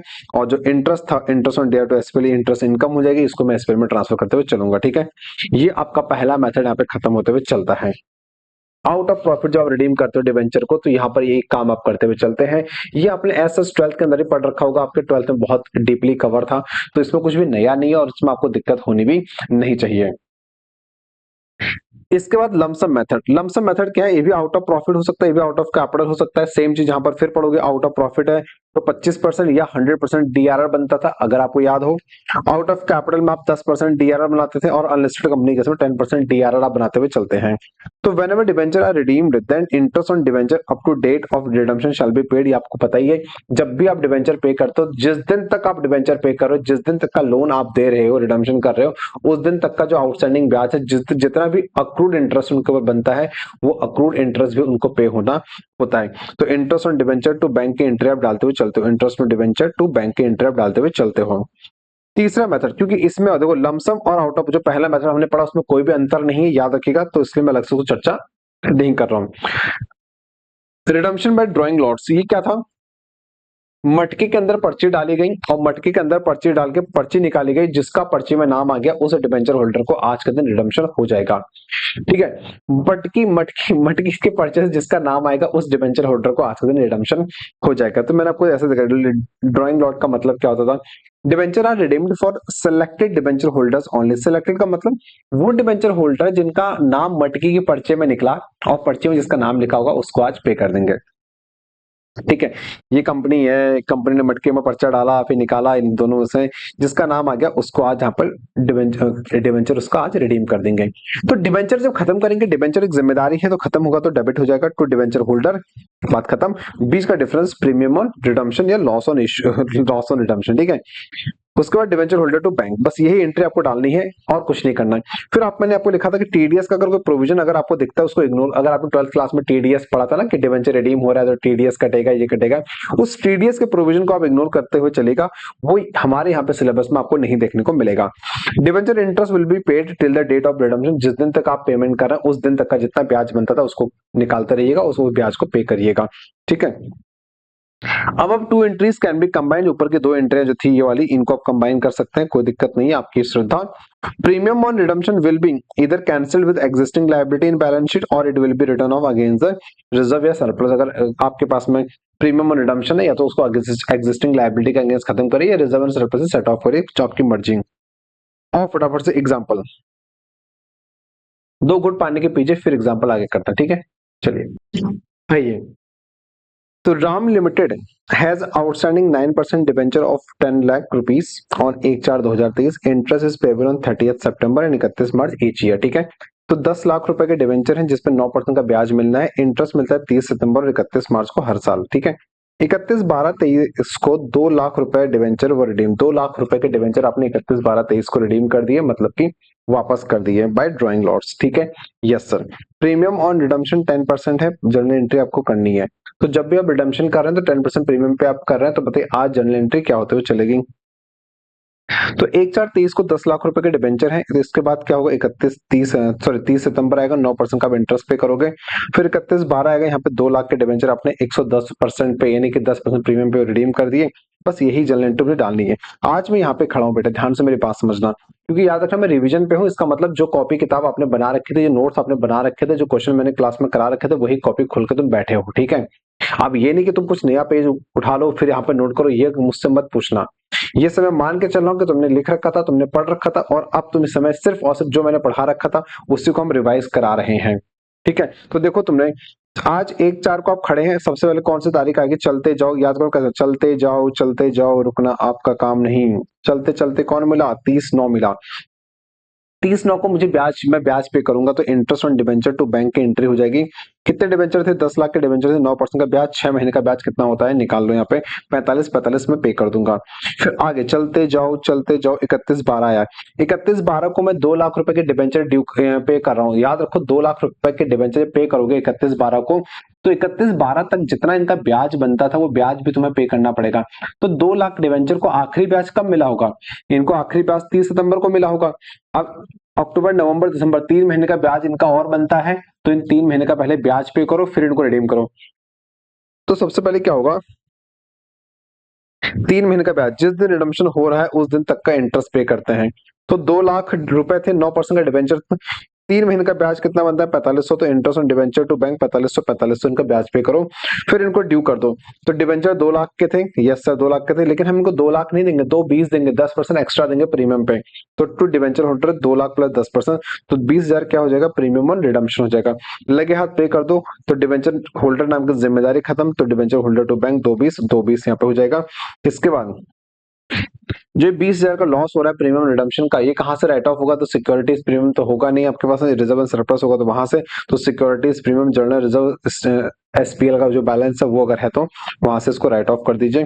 इसका 31/3/24 आएगी। 31/3/24 को अभी आपके पास 8 लाख के डिवेंचर बचे होंगे, तो 8 लाख के डिवेंचर को 9% का ब्याज मिलेगा। 6 महीने का आखिरी ब्याज 30 सितंबर को मिला होगा इनको, तो 36 का ब्याज मिलेगा। और जो ब्याज आपने पे कर रखा है एसपीएल में ट्रांसफर हो जाएगा एज अ खर्चा। तो टोटल इंटरेस्ट आपका एसपीएल में चला जाएगा इतना, ठीक है। Yes sir yes sir yes sir. फिर ये कहानी मैंने आपको समझा रखी थी, इसकी चर्चा मैं अभी यहाँ पे नहीं करूंगा, ठीक है। इसे नोट्स वाला पार्ट है बेटा, अब तो सिर्फ क्वेश्चन एग्जाम में है ना। अभी ये कहानी तुम्हें तब समझ आएगी जब तुमने मुझसे क्लास ले रखी होगी, ठीक है। अब तुमने मुझसे नहीं पढ़ रखा है या तुमने किसी से नहीं पढ़ रखा है, तो आओगे सीधे रिवीजन लेक्चर देखने के लिए, तो ये सब तुम्हारे पल्ले अब नहीं पड़ेगा ना यहाँ पे। आ रही बात समझ में, यस सर। आ जाओ क्वेश्चन नंबर 10, क्वेश्चन नंबर 10 आओ क्वेश्चन नंबर 10। क्वेश्चन नंबर 10 क्या कहता है, x limited a pharmaceutical company has 20,000 9% debenture of ₹100 is outstanding, ठीक है। इसके पास 20,000 डिबेंचर है, 9% वाले, 100 रुपए का एक है। These are due for redemption in lots, यानी मटके से पर्ची निकाल के इन लॉट इनको हम लोग रिडीम कर रहे हैं। 31 मार्च 21 को 4,000 डिबेंचर रिडीम करे, 31 मार्च 22 को 6,000 डिबेंचर रिडीम करे, 31 मार्च 23 को आपने बैलेंस डिबेंचर रिडीम कर दिए। You are required to ascertain the amount of balance that is required to maintain in DRR for each redemption. Also still the balance required to be transferred in DRR to general reserve. भाई भगवान भगवान भगवान, मतलब क्या पूछ रहा है। आपको पता है जितना भी उस फाइनेंशियल ईयर में जितना भी आपको रिडम्पशन करना होता है उसका 25% आउट ऑफ कैपिटल या 25% या 100% आउट ऑफ प्रॉफिट आपको DRR बनाना पड़ता है, ठीक है। यहां भी नहीं पढ़ रखा सेक्शन 71, 12th क्लास में पढ़ा होगा। वहां भी नहीं पढ़ा था तो लॉ वाली मैडम ने ग्रुप 1 में तो पढ़ाया होगा। वहां भी नहीं पढ़ा था तो बेटा तुम यहाँ बैठे क्यों हो। सुबह सुबह मंदिर जाओ, उससे भी काम ना चले तो कमंडल उठाओ और ले जाओ हिमालय में, या चलो हरिद्वार और बोलो हर हर गंगे नालायक। इतनी जगह पढ़ के आए हो सेम कॉन्सेप्ट, तो भी तुम्हें दिक्कत है तो मैं क्या करूं तुम्हारा। क्वेश्चन नंबर 10 फटाफट चाहिए। ओपनिंग कितना है आपके पास में, ओपनिंग उसने कहा था मेरे ख्याल से 20,000 डिवेंचर है आपके पास 100 रुपए वाले। 20,000 डिवेंचर है आपके 100 रुपए वाले जिसपे 9% का ब्याज आपको मिलता है, ठीक है। यही है क्वेश्चन, यस सर। 31 मार्च 21 को आपने 4,000 रिडीम करें, 31 मार्च 22 को आपने 6,000 रिडीम करें, 31 मार्च 23 को आपने 10,000 रिडीम करें। हम मान के चलें अज्यूम कर रहे हैं अनलिस्टेड है, तो DRR में 10% आपको डालना पड़ेगा। DRR में आपको 10% डालना पड़ेगा, जितना रिडीम होने वाले आउटस्टैंडिंग है उतने का। क्वेश्चन साइलेंट है तो हम मान के चलेंगे आउट ऑफ कैपिटल है, सीधी सी बात है, ठीक है। क्वेश्चन ने कहीं पर भी नहीं बोला आउट ऑफ प्रॉफिट है, आउट ऑफ प्रॉफिट हो तो आपको स्पेसिफिकली बताता।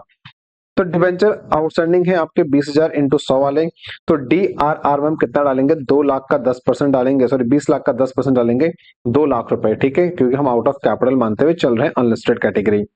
अब ये सब क्या होता है, सब नोट्स में कवर होता है, रेगुलर क्लास में कवर होता है बेटा, इतने डीप में आप नहीं बता सकता ना, रिवीजन है, समझा करे, मेरा मेरा भी दर्द समझो थोड़ा सा, नालायक को वैसे गला बैठ रहा है। 31 मार्च 21 को हम देखो ध्यान से, 4,000 जब ड्यू करेंगे फेस वैल्यू 4, तो 4,000 इंटू 100, 4,000 इंटू 100, इसको इतना दे दो, बात खत्म।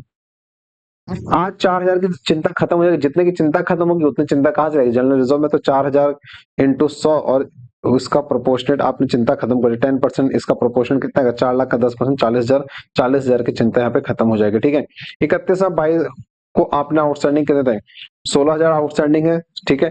DRR कितना बनेगा, 16,000 इंटू 100, इसका 10% DRR बनना चाहिए, तो इतना DRR बनना चाहिए। 6,000 को ड्यू करो डिवेंचर टू बैंक और DRR बनेगा इसका 10%, खत्म करो DRR, इतनी चिंता खत्म। सेम यहाँ पर भी DRR कितना है, 1 लाख का DRR बचा आपके पास में। आउटस्टैंडिंग डिवेंचर कितने हैं, 1,000 इंटू 100, 10 लाख के हैं, इनका 10%, 1 लाख का DRR पड़ा होगा बैलेंस, ठीक है। यस सर, तो डिवेंचर को पे करो, डिवेंचर होल्डर टू बैंक। अब 1 लाख की चिंता खत्म, तो चिंता को कहाँ डालोगे, जनरल रिजर्व, बात खत्म, ठीक है। ये सब कहानी मैंने आपको सिखा रखी थी, इस कहानी को भी हम यहाँ पे डिस्कस नहीं करूंगा, समझाने का था। सब्जी मंडी होती है, देखो सब्जी मंडी सब लोग जा रहे हैं खरीदने के लिए, ठीक है, ऐसी ऐसी बातें यहाँ पे थी।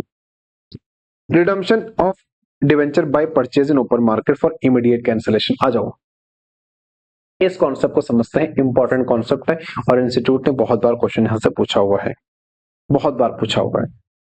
देखो होता क्या है यहाँ पे, देखो सब्जी मंडी है, सब्जी मंडी में ये सब डिवेंचर होल्डर बैठे हुए हैं, चिंटू मिंटू सोनू मोनू, ठीक है, ये सब बैठे हुए हैं। कंपनी सब्जी मंडी में कहती भाई देखो देखो देखो मेरे कौन डिवेंचर मुझे बेचना चाहता है, कौन डिवेंचर बेचना चाहता है, कंपनी अपने डिवेंचर खुद खरीद रही है। एक बात बताओ, कंपनी के घर में बैलेंस शीट में डिवेंचर नाम की जिम्मेदारी है, देखो दिख रहा है तुम्हें, यस सर दिख रहा है, ये देखो ये बैलेंस शीट दिख रही है नालायकों, ये बैलेंस शीट देखो बेटा, कंपनी के घर पे इस बैलेंस शीट में तुम्हें डिवेंचर नाम की जिम्मेदारी दिख रही है, हाँ है ना, जल्दी बताओ, क्या तुम्हें यहाँ पे डिवेंचर नाम की जिम्मेदारी दिख रही है, यस सर दिख रही है। मैं बताऊं, जब ये डिवेंचर होल्डर, जो ये डिवेंचर होल्डर है, ये जो अपना डिवेंचर कंपनी को बेच देगा, तो मेरे लिए क्या जिम्मेदारी बचेगी, तो आंसर इज नो। मेरे मेरे तो भाई मेरे घर पे डिवेंचर नाम की जिम्मेदारी थी, मैंने इस डिवेंचर होल्डर को जिसके रिस्पेक्ट में जिम्मेदारी थी उस डिवेंचर होल्डर को पे कर दिया, तो मेरे घर पे डिवेंचर नाम की जिम्मेदारी तो बचेगी नहीं। तो सब्जी मंडी में जब हम खरीदते हैं अपना डिवेंचर, सब्जी मंडी का मतलब ओपन मार्केट, अभी कल को ये नहीं कि सब्जी मंडी में सब्जी खरीदे जब बोलोगे डिवेंचर बिक रहा है कि नहीं बिक रहा है, सब्जी मंडी का मतलब ओपन मार्केट परचेज। यहाँ पे कंपनी क्या बोली, आओ भैया आओ, जिसको अपना डिवेंचर बेचना है, जिसको अपना डिवेंचर रिडीम करवाना है, आओ हमसे, हमको बेच रहे हैं, हम खरीद रहे हैं, हमको दे दो। अब तो यहाँ पर ना बहुत नेगोशिएशन हो सकता है, 100 रुपए का डिवेंचर हो सकता है 97 में बिक जाए, 100 रुपए का डिवेंचर हो सकता है 80 में बिक जाए, 100 का डिवेंचर 90 में बिक जाए, ऐसा होगा ही होगा। तो एक बात बताओ, जब कंपनी ने अपना डिवेंचर का पैसा दे दिया डिवेंचर होल्डर को, तो कंपनी के घर में बैलेंस शीट से डिवेंचर नाम की जिम्मेदारी खत्म हो जाएगी और जेब से पैसा चलेगा, तो एसेट से बैंक कम हो जाएगा और लायबिलिटी से डिवेंचर कम हो जाएंगे, बात खत्म। बीच का डिफरेंस गेन और लॉस आ जाएगा ऑन रिडम्पशन। मेरी बात समझ में आ रही है, यस सर आ रही है। इसके दो तरीके होते हैं, या तो क्वेश्चन आपसे बोलेगा कि ओपन मार्केट परचेज तो किया फॉर इमीडिएट कैंसिलेशन, मतलब तुरंत डिवेंचर से लायबिलिटी खत्म, इधर से कैश खत्म, बीच का डिफरेंस गेन और लॉस। या वो आपसे बोलेगा कि इमीडिएट कैंसिलेशन नहीं किया, बैंक से पैसा तो गया लेकिन डिवेंचर नाम की जिम्मेदारी खत्म नहीं करी, तो जितने से आपने पेमेंट किया और डिवेंचर नाम की जिम्मेदारी खत्म नहीं करी, तो जो आपने खरीदा है डिवेंचर, उसको हम जो बैंक से पैसा दिया आपने डिवेंचर होल्डर को, डिवेंचर जो खरीदा वो डिवेंचर आपके लिए क्या बन जाएगा, इन्वेस्टमेंट इन ओन डिवेंचर बन जाएगा, वो आपके लिए इन्वेस्टमेंट इन ओन डिवेंचर बन जाएगा। आ रही बात समझ में? और बाद में फर्दर जब टाइम पीरियड आएगा तो आप इस ओन डिवेंचर के इन्वेस्टमेंट को कैंसिल करोगे, ठीक है। Yes sir. तो ओपन मार्केट में दो तरीके होते हैं, ओपन मार्केट परचेज में या तो आपने इमीडिएट कैंसिलेशन किया होगा या आपने इन्वेस्टमेंट इन ओन डिवेंचर रखा होगा उस डिवेंचर को, ठीक है। Yes sir yes sir yes sir, आ जाओ। Redemption of debenture by purchase in open market for immediate cancellation. Open market operation are carried out by the companies if allowed by the trust deed, अगर वगैरह, इससे बेकार की बातें हो गई हैं।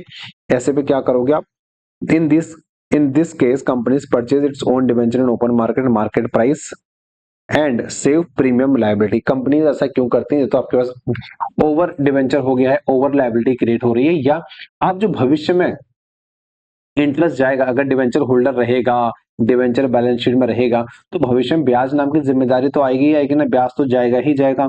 उस ब्याज नाम की जिम्मेदारी से बचने के लिए, या भविष्य में ऐसा हो सकता है कि आपने महंगे में डिवेंचर होल्डर से वादा किया था कि महंगा पे करेंगे, उससे बचने के लिए उनको लालच देते हैं कि आज खरीद लो, आज खरीद लो, ठीक है। इसलिए ये चीजें, ये हरकतें आपके द्वारा करी जाती हैं। Generally companies purchase these debenture when benefits to the company. ऐसे हरकत आप सब्जी मंडी में कब बैठते हो? आप सब्जी मंडी में तभी बैठते हो डिवेंचर खरीदने के लिए जब आपको लगता है कि सब्जी मंडी में बैठना आपके लिए फायदेमंद है। मतलब कि ये ओपन मार्केट परचेज वाला जो हथकंडा होता है, इसको कंपनियां तभी अपनाती हैं जब ये कंपनी के फेवर में होती हैं, ठीक है। देखो सीधी सी बात है, धंधा करने हर आदमी बैठा है, बनिया है, और बनिया घर से निकला है पापी पेट को पालने के लिए। उसे लगता है कि उसके पेट का फायदा होगा तभी वो ऐसा काम करेगा, अन्यथा वो नहीं करेगा, ठीक है। अब देखो ध्यान से, on purchase in open market for immediate cancellation. अगर इमीडिएट कैंसिलेशन की बात होती तो क्या होगा? डिवेंचर अकाउंट जमा टू बैंक, तो डिवेंचर नाम की जिम्मेदारी खत्म हो गई, बैंक से पे करे, बात खत्म, एक्स इंटरेस्ट अमाउंट हम बोलते हैं इसको। Note, any difference is called gain और लॉस ऑन कैंसिलेशन, सीधी सी बात है। और सच गेन और loss cancellation is transfer to capital reserve. ऐसे फायदे क्या रोज रोज होते हैं? द आंसर इज नो, ऐसे फायदे हमेशा नहीं होते सर। जब ऐसी हरकतें होती हैं तब ऐसे फायदे होते हैं, इसलिए इस फायदे को कहां ट्रांसफर कर दोगे? कैपिटल रिजर्व में ट्रांसफर कर दोगे। Note, if question is silent assume the amount is x interest. अब एक्चुअली पता है दिक्कत क्या होती है? दिक्कत सीएमए के अंदर जब मैं चैप्टर पढ़ाता हूँ, दिक्कत मुझे यहाँ पे ये होती है, क्योंकि ना ये एक्स इंटरेस्ट कम इंटरेस्ट तब आपको समझ में आता है जब आपने इन्वेस्टमेंट अकाउंटिंग अच्छे से पढ़ा होता है। अकाउंटिंग स्टैंडर्ड 13, अकाउंटिंग स्टैंडर्ड 13 आपके सिलेबस में है नहीं, बट इंस्टीट्यूट ने ये डाल दिया तो बड़ा दिक्कत होता है मुझे पढ़ाने में थोड़ा, लेकिन फिर भी मैंने आपको एक एग्जांपल के थ्रू एक्स इंटरेस्ट कम इंटरेस्ट समझाया था। रेफर करो एएस 13 अकाउंटिंग फॉर इन्वेस्टमेंट। मैंने आपको एग्जांपल दिया था कि मान लो example 1, purchase at 92, purchase at 94, purchase ex interest. इसका मतलब क्या होता है? इसका मतलब ये होता है, अगर क्वेश्चन साइलेंट है, एक्स इंटरेस्ट का मतलब जब मैं 90 रुपए में डिवेंचर खरीद रहा हूं, देखो 100 रुपए का डिवेंचर है, ये 100 रुपए का डिवेंचर है, और जब मैं बाजार में से 100 रुपए का डिवेंचर मैं अपने डिवेंचर होल्डर से खरीद रहा हूं 92 रुपए में, तो मैं उसको 92 रुपए दूंगा, बात खत्म, और 100 रुपए की मेरी लायबिलिटी खत्म हो जाएगी। क्वेश्चन में और कुछ नहीं लिखा है, सिर्फ लिखा है परचेज एट 92। इसका मतलब एक्स इंटरेस्ट है। एक्स का मतलब होता है एक्सक्लूडिंग इंटरेस्ट। एक्स का यहां पर मतलब है एक्सक्लूडिंग इंटरेस्ट, इसमें ब्याज शामिल नहीं है। या अगर यहां पे लिखा हो, जैसे यहां पे लिखा है 92, अब 92 लिखा है एक्स इंटरेस्ट, सॉरी कुछ नहीं लिखा है, अब क्योंकि मैं तो आपको पढ़ा चुका हूं, मैं रिवीजन करा रहा हूं, तो मैं आपको बाद में दिखाया होगा। ये 92 में कुछ नहीं लिखा है, भूल जाओ।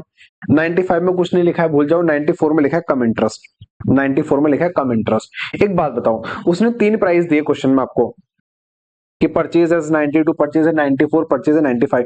जब आपसे कह रहा है 92 में कुछ नहीं, 95 में कुछ नहीं, 94, जैसे उसने कहा कि 94 कम इंटरेस्ट है, इसका मतलब 92 और 95 क्या हो जाएगा? एक्स इंटरेस्ट हो जाएगा। बोलो हाँ। जैसे ही वो आपसे बोलता है कि 94 कम इंटरेस्ट है, तो 92 और 95 क्या हो जाएगा? कम इंटरेस्ट और एक्स इंटरेस्ट हो जाएगा। एक्स इंटरेस्ट मतलब एक्सक्लूडिंग इंटरेस्ट, यानी सिर्फ 92 रुपए देंगे, बाकी कुछ नहीं। लेकिन जो 94 है ना भाई, 94 वाले में 94 के अंदर ब्याज भी जुड़ा है।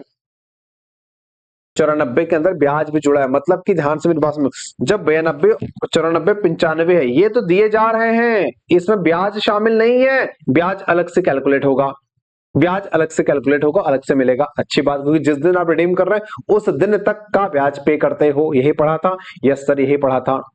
जब प्राइस में लिखा है 94 कम इंटरेस्ट, मतलब 94 रुपए क्यूमुलेटिव इंटरेस्ट, मतलब 94 के अंदर ब्याज भी है। 94 के अंदर ब्याज भी है, तो सर इसमें डिबेंचर का कितना, इसमें ब्याज का कितना? तो भाई साहब इस 94 में से पहले ब्याज को निकालना पड़ेगा।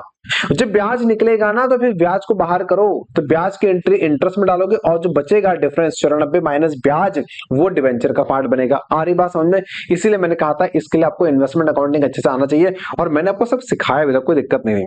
मैंने बहुत अच्छे से आपको समझा रखा था, बहुत प्यार से। मैंने कहा कोई दिक्कत नहीं है ना, ये तेरा क्लास सिलेबस में कोई दिक्कत नहीं, मैं हूं ना, मैं कराऊंगा, ठीक है। अब भी नहीं करा तो मंदिर जाओ।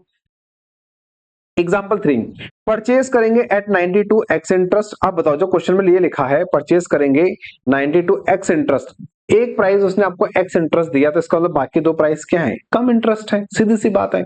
इसका मतलब जब 92 दिया जाएगा तो 92 तो डिबेंचर का होगा, ब्याज अलग से मिलेगा। जब 94 दिया जाएगा, इसी 94 के अंदर ब्याज होगा, तो ब्याज को निकालना पड़ेगा इसके बाहर, और जो बचेगा वो डिवेंचर का होगा। 95 कम इंटरेस्ट होगा, तो इसके अंदर इंटरेस्ट भी है, तो इंटरेस्ट को बाहर करना पड़ेगा, जो बचेगा वो डिवेंचर का होगा। ये देखो ध्यान से, ये याद है कुछ? ये याद है कुछ? Yes sir. ये 1 लाख की एफडी, इंतजार की कीमत चिंटू, ये कुछ अगर याद है तो अच्छी बात है, नहीं है तो कोई दिक्कत नहीं है। इंतजार की कीमत को हम ब्याज कह देते हैं, जैसे मैंने आपको सिखा रखा था। ठीक है, फिर ये सिखा रखा था मैंने आपको, चिंटू ने यहाँ पे पैसा जमा किया, फिर इतना इंटरेस्ट मिल रहा था चिंटू को, फिर कंपनी दी थी। यार याद आ रहा है कुछ, राम मोहन घनश्याम सब बैठे हुए थे। बस बस बस, आ जाओ क्वेश्चन नंबर 12 पे। आ जाइए क्वेश्चन नंबर 12 पे फटाफट से, आ जाओ। Question number 12, purchase of own debenture and immediate cancellation. Company purchased its own debenture, its own 12% debenture in open market for rupees 25 lakh रुपए कम इंटरेस्ट। तो इसी के अंदर बेटा ब्याज जुड़ा हुआ है। इसीलिए पता है मैंने आपको इतनी सारी कहानियां सिखाई थी उस समय, और मैंने इसीलिए अकाउंटिंग स्टैंडर्ड 13 का रेफरेंस लेता बार बार, क्योंकि इन्वेस्टमेंट अकाउंटिंग से ना बेस स्ट्रांग हो जाता है हमारा। ठीक है, यस सर। 25 लाख रुपए इंटरेस्ट भी शामिल है इसके अंदर, इंटरेस्ट भी, तो इंटरेस्ट को मुझे बाहर करना पड़ेगा, डिवेंचर का अमाउंट तभी सही निकलेगा। The interest amount included in the purchase price 75,000। Okay, तो इस 25 में 75 का इंटरेस्ट, तो 24,25,000 रुपए डिवेंचर का अमाउंट है। ठीक है, the face value of the debenture 26 lakh रुपए, the company immediately cancel the debenture. ओहो, 26 लाख का डिवेंचर है, 24-25 पे निपटा दिया, तो बाकी का कितना, 1,75,000 रुपए क्या हो जाएगा आपका, गेन ऑन कैंसिलेशन हो जाएगा, बात खत्म। आ जाओ फटाफट से एंट्री डालो। ये देखो, देखो देखो देखो, ओहो देखो देखो, देख रहे हो, आओ। तो फोटो बनाओ, चलो ठीक है, आओ फोटो बनाओ। यहाँ पर आपका 26 लाख के डिवेंचर थे, डिवेंचर इशू करे थे, अपनी जिम्मेदारी खड़ी हो गई थी आपकी, ठीक है, बैलेंस शीट में। अब क्या हुआ, आज की बात करें, आज आपने क्या किया, लायबिलिटी खत्म करी। लायबिलिटी खत्म कितने से करी आपने, 25 लाख है। 25 लाख में भाई साहब, 25 लाख में तो इंटरेस्ट भी शामिल है। इंटरेस्ट कितना है, 75,000 रुपए। तो डिवेंचर की वैल्यू, आपने डिवेंचर को कितना दिया, 24,25,000 दिया डिवेंचर को आपने। ठीक, तो आज इंटरेस्ट की एंट्री कर, इंटरेस्ट अकाउंट जमा टू बैंक, इंटरेस्ट अकाउंट जमा टू बैंक 75,000, 75,000, अरे यार ये क्या हो गया, इंटरेस्ट अकाउंट जमा टू बैंक, इंटरेस्ट अकाउंट जमा टू बैंक 75-75।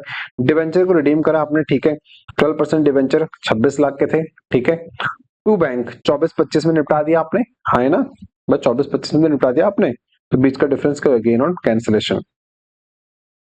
ये 1,25 कहाँ ट्रांसफर हो जाएगा, सी आर आर, नहीं नहीं सर, कैपिटल रिजर्व में, कैपिटल रिजर्व में क्या ऐसे प्रॉफिट बार बार होते हैं, द आंसर इज नो, कभी कभार होते हैं। ठीक है, आइए अगला method, redemption bye purchase in open market for investment purpose. यहाँ पे आप क्या कर रहे हो, देखो ऊपर वाले में आपने तुरंत कैंसिल कर दिया डिबेंचर को, तुरंत डिबेंचर खत्म करके बैंक से निपटारा कर दिया, लायबिलिटी खत्म हो गई, सब कुछ हो गई। यहाँ पर क्या होगा, आप तुरंत कैंसिल नहीं करोगे, आप क्या करोगे ना, जो डिबेंचर आपने परचेज करे हैं, लायबिलिटी खत्म नहीं होगी, लायबिलिटी साइड में लायबिलिटी एज इट इज रहेगी, और यहाँ से कैश कम होगा, लेकिन बदले में एक इन्वेस्टमेंट इन ओन डिबेंचर आ जाएगा, बात खत्म। तो एक क्या होता है, sometime companies purchase own debenture in open market for keeping them as an investment. आ रही बात समझ में, आ रही है बात समझ में, यस सर आ रही बात समझ में। This way companies retain option for reselling it in future और cancellation with the debenture liability. तो हुआ क्या यहाँ पे, देखो ध्यान से, मैंने क्या किया इस केस में, क्या होता है, आप मैंने फोटो नहीं बनाई थी क्या यहाँ पे, ये देखो बनाई थी, देखो फोटो बनाई थी, देखो ये कंपनी है, डिबेंचर इशू करे मैंने, 1 लाख डिबेंचर 10% के हिसाब से 10%, तो लायबिलिटी खड़ी होगी यहाँ पे 1 लाख रुपए की। अब क्या हुआ, जब मैं इन 1 लाख को पे करने जाता हूँ, एक तरीका तो ऊपर था कि मैंने यहाँ से इसको खत्म कर दिया, यहाँ से कैश खत्म कर दिया। अब मैं क्या कर रहा हूँ, यहाँ से डिबेंचर तो जा रहे हैं, ठीक है, सॉरी यहाँ से पैसा तो जा रहा है, लेकिन डिबेंचर खत्म नहीं हो रहा है, यहाँ पर एक इन्वेस्टमेंट आ जा रहा है, तो बैंक कम हो जाएगा, यहाँ पर इन्वेस्टमेंट आ गया। भविष्य में इन इन्वेस्टमेंट को जो खत्म कर दूंगा या बेच दूंगा किसी और को दूंगा, और यहाँ से जिम्मेदारी खत्म हो जाएगी। भविष्य में जब इन्वेस्टमेंट को कैंसिल करूंगा तो यहाँ से डिबेंचर कैंसिल हो जाएगा। ठीक है, तो जब भविष्य में डिबेंचर कैंसिल करूंगा तो उस दिन इन्वेस्टमेंट कैंसिल होगा, उस दिन बैंक से पैसा नहीं जाएगा, बैंक से पैसा तो उस दिन चला गया जिस दिन इनको खरीदा था सब्जी मंडी में। आ रही बात समझ में, यस सर। देखो यहाँ पे चिंटू था, 1 लाख डिवेंचर कितने में बेचोगे, चिंटू ने कहा 98 बेचेंगे, चिंटू से मैंने खरीदा, तो 98 का पैसा गया, 98 का इन्वेस्टमेंट आ गया। याद रखना डिबेंचर कैंसिल नहीं किया मैंने, तो क्योंकि मैं आपको ये पढ़ा चुका हूँ, सब समझा चुका हूँ, इसलिए इसमें ऑलरेडी पहले से टिक मार्क सब लग चुके हैं। ठीक है, तो 98 का इन्वेस्टमेंट आ गया, 98 के कैश कम हो गया, 98 का इन्वेस्टमेंट आ गया। भविष्य में जब मैं इस डिबेंचर लायबिलिटी को कैंसिल करूंगा या खत्म करूंगा, उस दिन मैं इस इन्वेस्टमेंट को भी यहां से खत्म कर दूंगा, और बीच का डिफरेंस मेरा क्या हो जाएगा, गेन ऑन कैंसिलेशन हो जाएगा। आ रही बात समझ में, yes sir yes sir yes sir. देखो ध्यान से, A limited had 6% debenture for ₹10 lakh outstanding on 1/4/2024।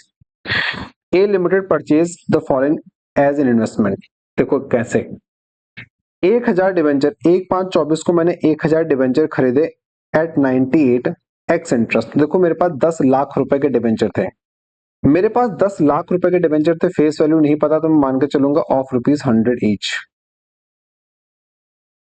ठीक है, यस सर। मैंने जब 1000 डिवेंचर खरीदे एट द रेट 90, मतलब कि 98 रुपए के भाव से, एक्स इंटरेस्ट, एक्स इंटरेस्ट का मतलब क्या हुआ, इंटरेस्ट शामिल नहीं है, यानी 98 रुपए में सिर्फ डिवेंचर का दूंगा, इंटरेस्ट का पैसा मैं अलग से दूंगा।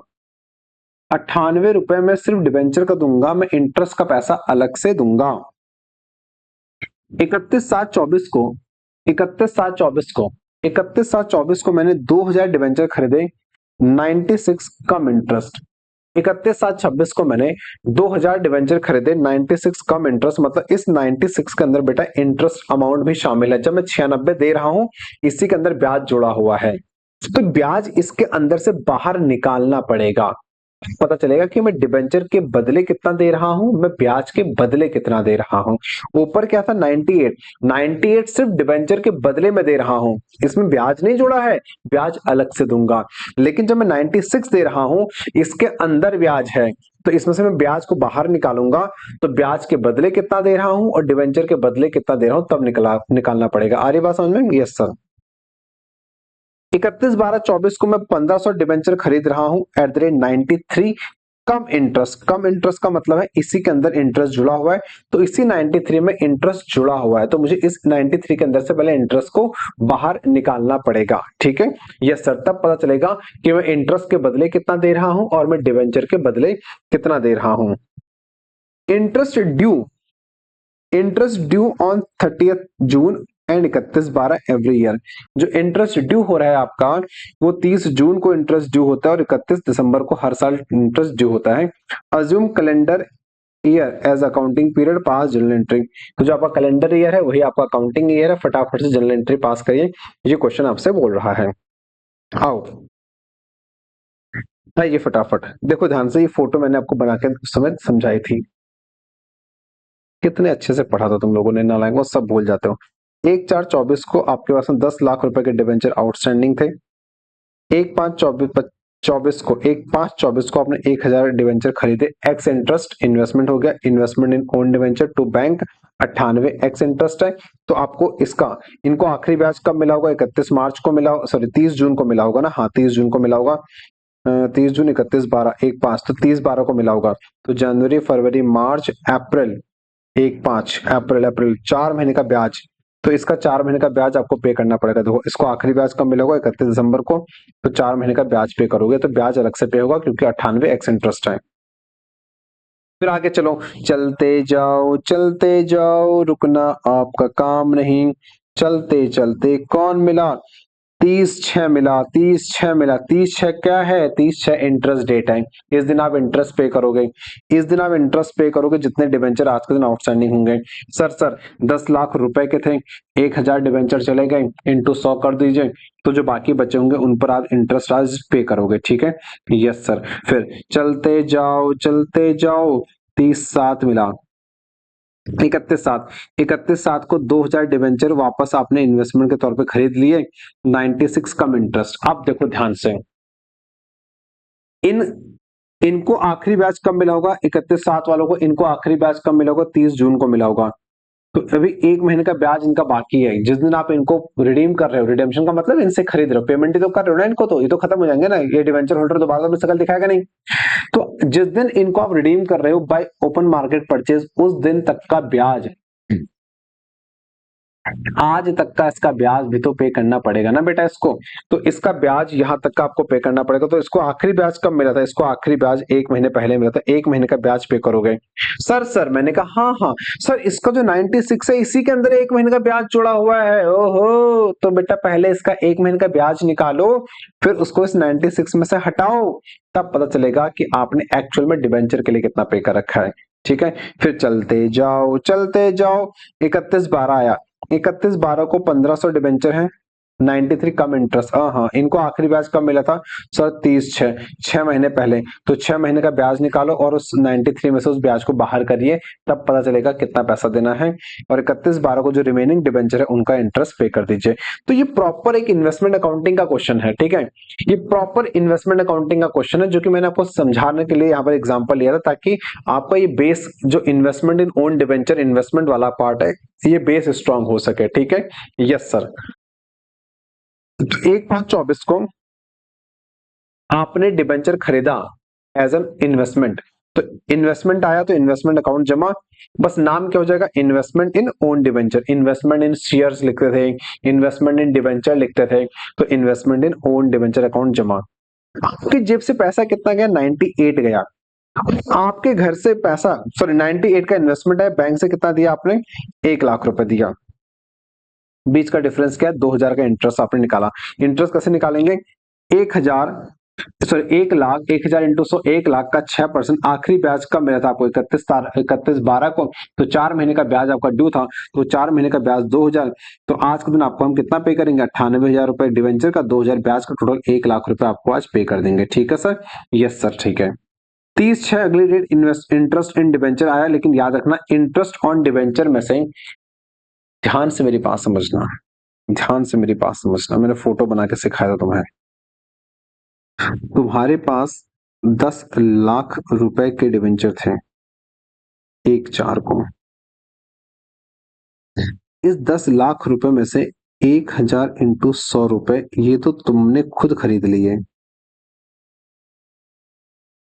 आपने खरीद लिए। बाकी बाहर वालों के पास में है। बाहर वालों के पास कितना हो जाएगा? बाहर वालों के पास एक 10 लाख रुपए में से 1 लाख, 9 लाख, 9 लाख रुपए बाहर वालों के पास है। एक बात बताओ, जब आप 30 जून को इंटरेस्ट दोगे, क्योंकि डिबेंचर तो भी कैंसिल हुआ नहीं है, डिबेंचर लाइबिलिटीज में से तो भी कैंसिल हुआ नहीं ना कुछ भी, वो तो इन्वेस्टमेंट एज एन इन्वेस्टमेंट आप खरीद रहे हो। तो डिबेंचर जो 10 लाख का था लाइबिलिटी साइड, वो 10 लाख का ही शो हो रहा है, वहां से कुछ खत्म नहीं हुआ है। तो 30 तारीख को जब आप 10 लाख जो लाइबिलिटी है डिबेंचर के नाम की, इसका 6%, इसका 1/2 करोगे, ठीक है। 10 लाख का 6% डिवाइड बाय 2 करोगे, 30,000। क्या 30,000, क्या 30,000 इंटरेस्ट पूरा का पूरा पे करोगे? The answer is no. क्या 30,000 पूरा का पूरा इंटरेस्ट तुम पे करोगे? The answer is no. क्योंकि सर इस 10 लाख में से 1 लाख तो मैंने खुद खरीद लिए, इस 10 लाख डिबेंचर में से 1 लाख तो मैंने खुद खरीद लिए, तो 1 लाख तो मेरे पास है ना। तो जब मैं 30 का ब्याज लेके जाऊंगा जाऊंगा जाऊंगा, तो 3,000 का ब्याज तो बिलोंग्स टू अस, और 27,000 का ब्याज बाहर वालों का बनता है। तो जो बाहर वालों का ब्याज बनता है वही तो पे होगा जेब से। 10 लाख रुपए के टोटल डिबेंचर थे, जिसपे 6% ब्याज आ रहा है 6 महीने का, 30,000।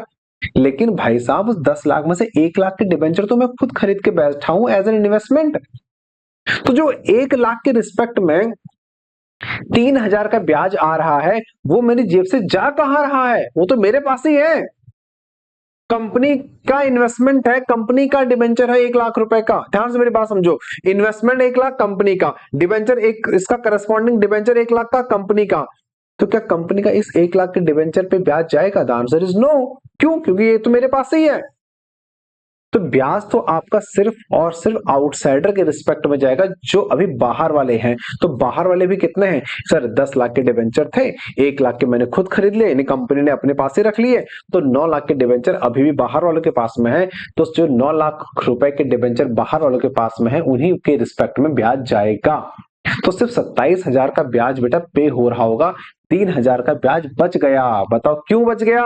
क्योंकि मैंने खुद डिबेंचर ओपन मार्केट में खरीद लिए और वो मेरे इन्वेस्टमेंट बन गए, ब्याज भी मैं पे कर रहा हूं, इन्वेस्टमेंट भी मेरे पास में है, इसलिए 3,000 रुपए का ब्याज मेरा बच रहा है। इसको बोलते हैं saving in interest. Yes sir. तो इंटरेस्ट की डेट जब आएगी, इंटरेस्ट की डेट को देखो, 10 लाख के डिवेंचर आपके बैलेंस शीट में लायबिलिटी में शो कर रहे होंगे, जिसपे 30,000 का इंटरेस्ट ऑन डिवेंचर पैदा हो रहा होगा, जिसमें से सिर्फ 27,000 का आप पे करोगे आउटसाइडर को, बाकी इंटरेस्ट ऑन ओन डिवेंचर आपका 3,000 यहाँ पर सेफ हो जाएगा, यानी सेविंग इन इंटरेस्ट हो जाएगा, ये interest on own debenture account में ट्रांसफर हो जाएगा। ठीक है, ये मैंने कहानी आपको यहाँ पर सिखाई थी, देखो देखो देखो। फिर 31 जुलाई आएगा, 31 जुलाई को फिर से आप इन्वेस्टमेंट कर रहे हो इन ओन डिवेंचर। आपने खरीदा कितने में, देखो 2 लाख रुपए का आपने डिबेंचर खरीदा 96 के भाव से, यानी 1,96,000 में खरीदा आपने। तो इसी 1,96 के अंदर बेटा ब्याज जुड़ा हुआ है, इसके अंदर ब्याज जुड़ा हुआ है, तो इस 1,96,000 में से पहले ब्याज को बाहर करना पड़ेगा, तब पता चलेगा ब्याज का कितना और डिबेंचर कितना। तो 2 लाख पे 6%, इनको आखिरी ब्याज कब मिला होगा, 30 जून को, तो 1 महीने का ब्याज आउटस्टैंडिंग है, तो 1 महीने का ब्याज कितना निकला, 1,000। तो 1,000 इसी 196 में जुड़ा हुआ है, 1,000 माइनस कर दो तो 195। तो आपने 1,96,000 पे तो किया, लेकिन डिबेंचर का कितना किया, इन्वेस्टमेंट हुआ 195, 1,000 आपने पे किया ब्याज के नाम से। ठीक है, 31/12/24 को आ जाओ। इन्वेस्टमेंट आपने कर रखा है 1,500 डिबेंचर पे 93 के भाव से, तो 1,39,500 आया। लेकिन एक बात बताओ, इस 1,39,500 में ब्याज जुड़ा हुआ है, कम इंटरेस्ट है। तो एक बात बताओ, इन 1,500 इंटू 100 यानी 15 लाख रुपए वाले डिबेंचर पे, सॉरी 15 लाख ना, हाँ, इनको आखिरी ब्याज कब मिला होगा, 1.5 लाख आना चाहिए ना, 1.5, हाँ 1.5 लाख। इसको आखिरी ब्याज कब मिला होगा, इसको आखिरी ब्याज 6 महीने पहले मिला होगा 30 जून को, तो 4,500 का ब्याज इनका बनता है 6 महीने का, तो 4,500 का आउटस्टैंडिंग ब्याज है जो पे करना पड़ेगा। तो 1,39,500 मैंने टोटल पे कर रखा है, कम इंटरेस्ट, इसमें 4,500 का ब्याज इंक्लूडिंग है, क्यूमुलेटिव है। तो एक्चुअल मैंने डिबेंचर इन्वेस्टमेंट के लिए कितना पे किया, 1,35, तो इन्वेस्टमेंट 1,35 का आ जाएगा, इंटरेस्ट 4,500 और टोटल बैंक से पे किया 1,39,500। फिर 31/12 आज के दिन इंटरेस्ट डेट है, तो 10 लाख रुपए में मैं इंटरेस्ट पे करूंगा, 30,000 का मेरा इंटरेस्ट जाएगा, क्योंकि अभी तक याद रखो डिबेंचर की जो लायबिलिटी है ना, लायबिलिटी वहां 10 लाख ही है, वहां से कुछ भी कैंसिल नहीं हुआ है। तो इंटरेस्ट ऑन डिबेंचर आपका 30,000 रुपए ही होगा, लेकिन याद रखना इसमें से पेमेंट कितने की होगी, पेमेंट उतने की होगी जितना आउटसाइडर के पास में, आउटसाइडर के पास कितना बचा, देखो ध्यान से, 10 लाख का 6% 30,000, लेकिन बाहर वालों के पास कितना है, बाहर वालों के पास में सिर्फ और सिर्फ 13,500 तो घर में ही रह गया। भाई कैसे, क्योंकि देखो देखो देखो, 1,000, 2,000 और 1,500, 1,000 पहले खरीदे, फिर 2,000 फिर खरीदे, फिर 1,500 खरीदे, तो 4,500 तो अपने पास ही रह गए, तो बाहर वालों के पास तो से 5,500 हुए ना। ठीक है, तो बाहर वालों के पास 5,500 हुए, 30,000 में से 5,500 पे बाहर पैसे जाएगा, बाकी पर बचेगा, तो इंटरेस्ट ओन डिवेंचर ये बच रहा है, सेविंग इन इंटरेस्ट ये बाहर वालों को पे हो रहा है। ठीक है, एग्जाम्पल 2 भी बिल्कुल सिमिलर है, मैं यहाँ पे नहीं कराऊंगा, मैंने आपको करा रखा था क्लास के अंदर, इतना टाइम मेरे पास भी नहीं ना तुम्हारे पास है। क्वेश्चन नंबर 13 आ जाओ इंस्टीट्यूट का, क्वेश्चन नंबर 13 आ जाओ, हाँ क्योंकि मैंने इन डिटेल उस समय इसलिए करा था ताकि आप लॉजिकली समझ पाओ। ठीक है, क्वेश्चन नंबर 13 आ जाइए, purchase of own debenture and cancellation on later date, मतलब कि आप इसको एज एन इन्वेस्टमेंट ले रहे हो, इसको आप एज एन इन्वेस्टमेंट ले रहे हो। तो draft journal entries in respect of the following since March 1 2023, in 2014 XY limited had issued 5,000 7.5% debenture of ₹100 is, तो 5,000 इंटू 100 करेंगे तो कितना 5 लाख आ जाएगा। 1 मार्च 2020 को the company purchased 500 of its own debenture 7.5% and at ₹47,500 cum interest, इसका मतलब 47,500 में ब्याज जुड़ा हुआ है, तो ब्याज को पहले बेटा बाहर करो, तो 3 साल 4 महीने का इंटरेस्ट आपको बाहर करना पड़ेगा, जो भी आ रहा होगा मुझे नहीं पता आखिरी ब्याज कब मिला था, हम फोटो बनाएंगे सब समझेंगे, मुझे बिना फोटो के समझ में नहीं आता। The debenture were held as an investment until 30th June 2023, तो देखो आपने खरीदा कब, 1 मार्च 2023 को खरीदा, और 30/4/23 तक आपने 30 जून 23 तक आपने होल्ड किया इसको एज एन इन्वेस्टमेंट, मतलब कि बेटा आपने 3 साल 4 महीने का इंटरेस्ट सेव किया, 3 साल 4 महीने आपने इन डिवेंचर को एज एन इन्वेस्टमेंट अपने पास रखा, तो आपने 3 साल 4 महीने का इंटरेस्ट इसके ऊपर सेव किया। ठीक है, yes sir. When it was decided to cancel them, interest payable half yearly 30th June 31st December in the books of accounts and books are closed on 30th September 30th June each year, assume absence of sinking, sinking fund assume नहीं करना है आपको, तो ठीक है, यहाँ sinking हम मान भी कहाँ रहे हैं, आ जाओ। तो ये क्वेश्चन है देखो, तो 31 जून और 31/12 ये वो दो डेट है जहां पर आप इंटरेस्ट पे करते हो।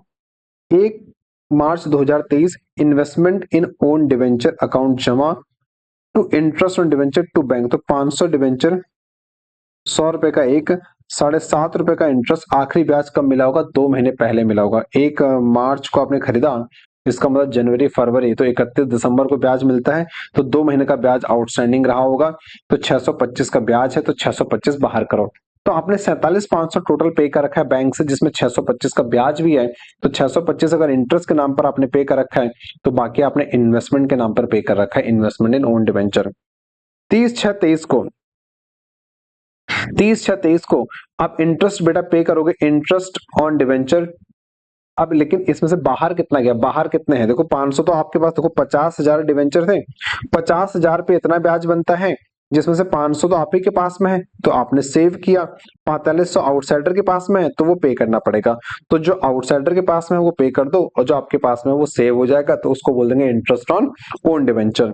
कैंसिलेशन के दिन क्या करोगे, लायबिलिटी कैंसिल करोगे, कम करनी है तो डेबिट करोगे, और इन्वेस्टमेंट कम करने हैं तो क्रेडिट कर दोगे। तो 7% investment in own debenture cancel हो जाएगा 50,000 रुपए का, सॉरी 7% डिवेंचर कैंसिल हो जाएगा 50,000 रुपए का।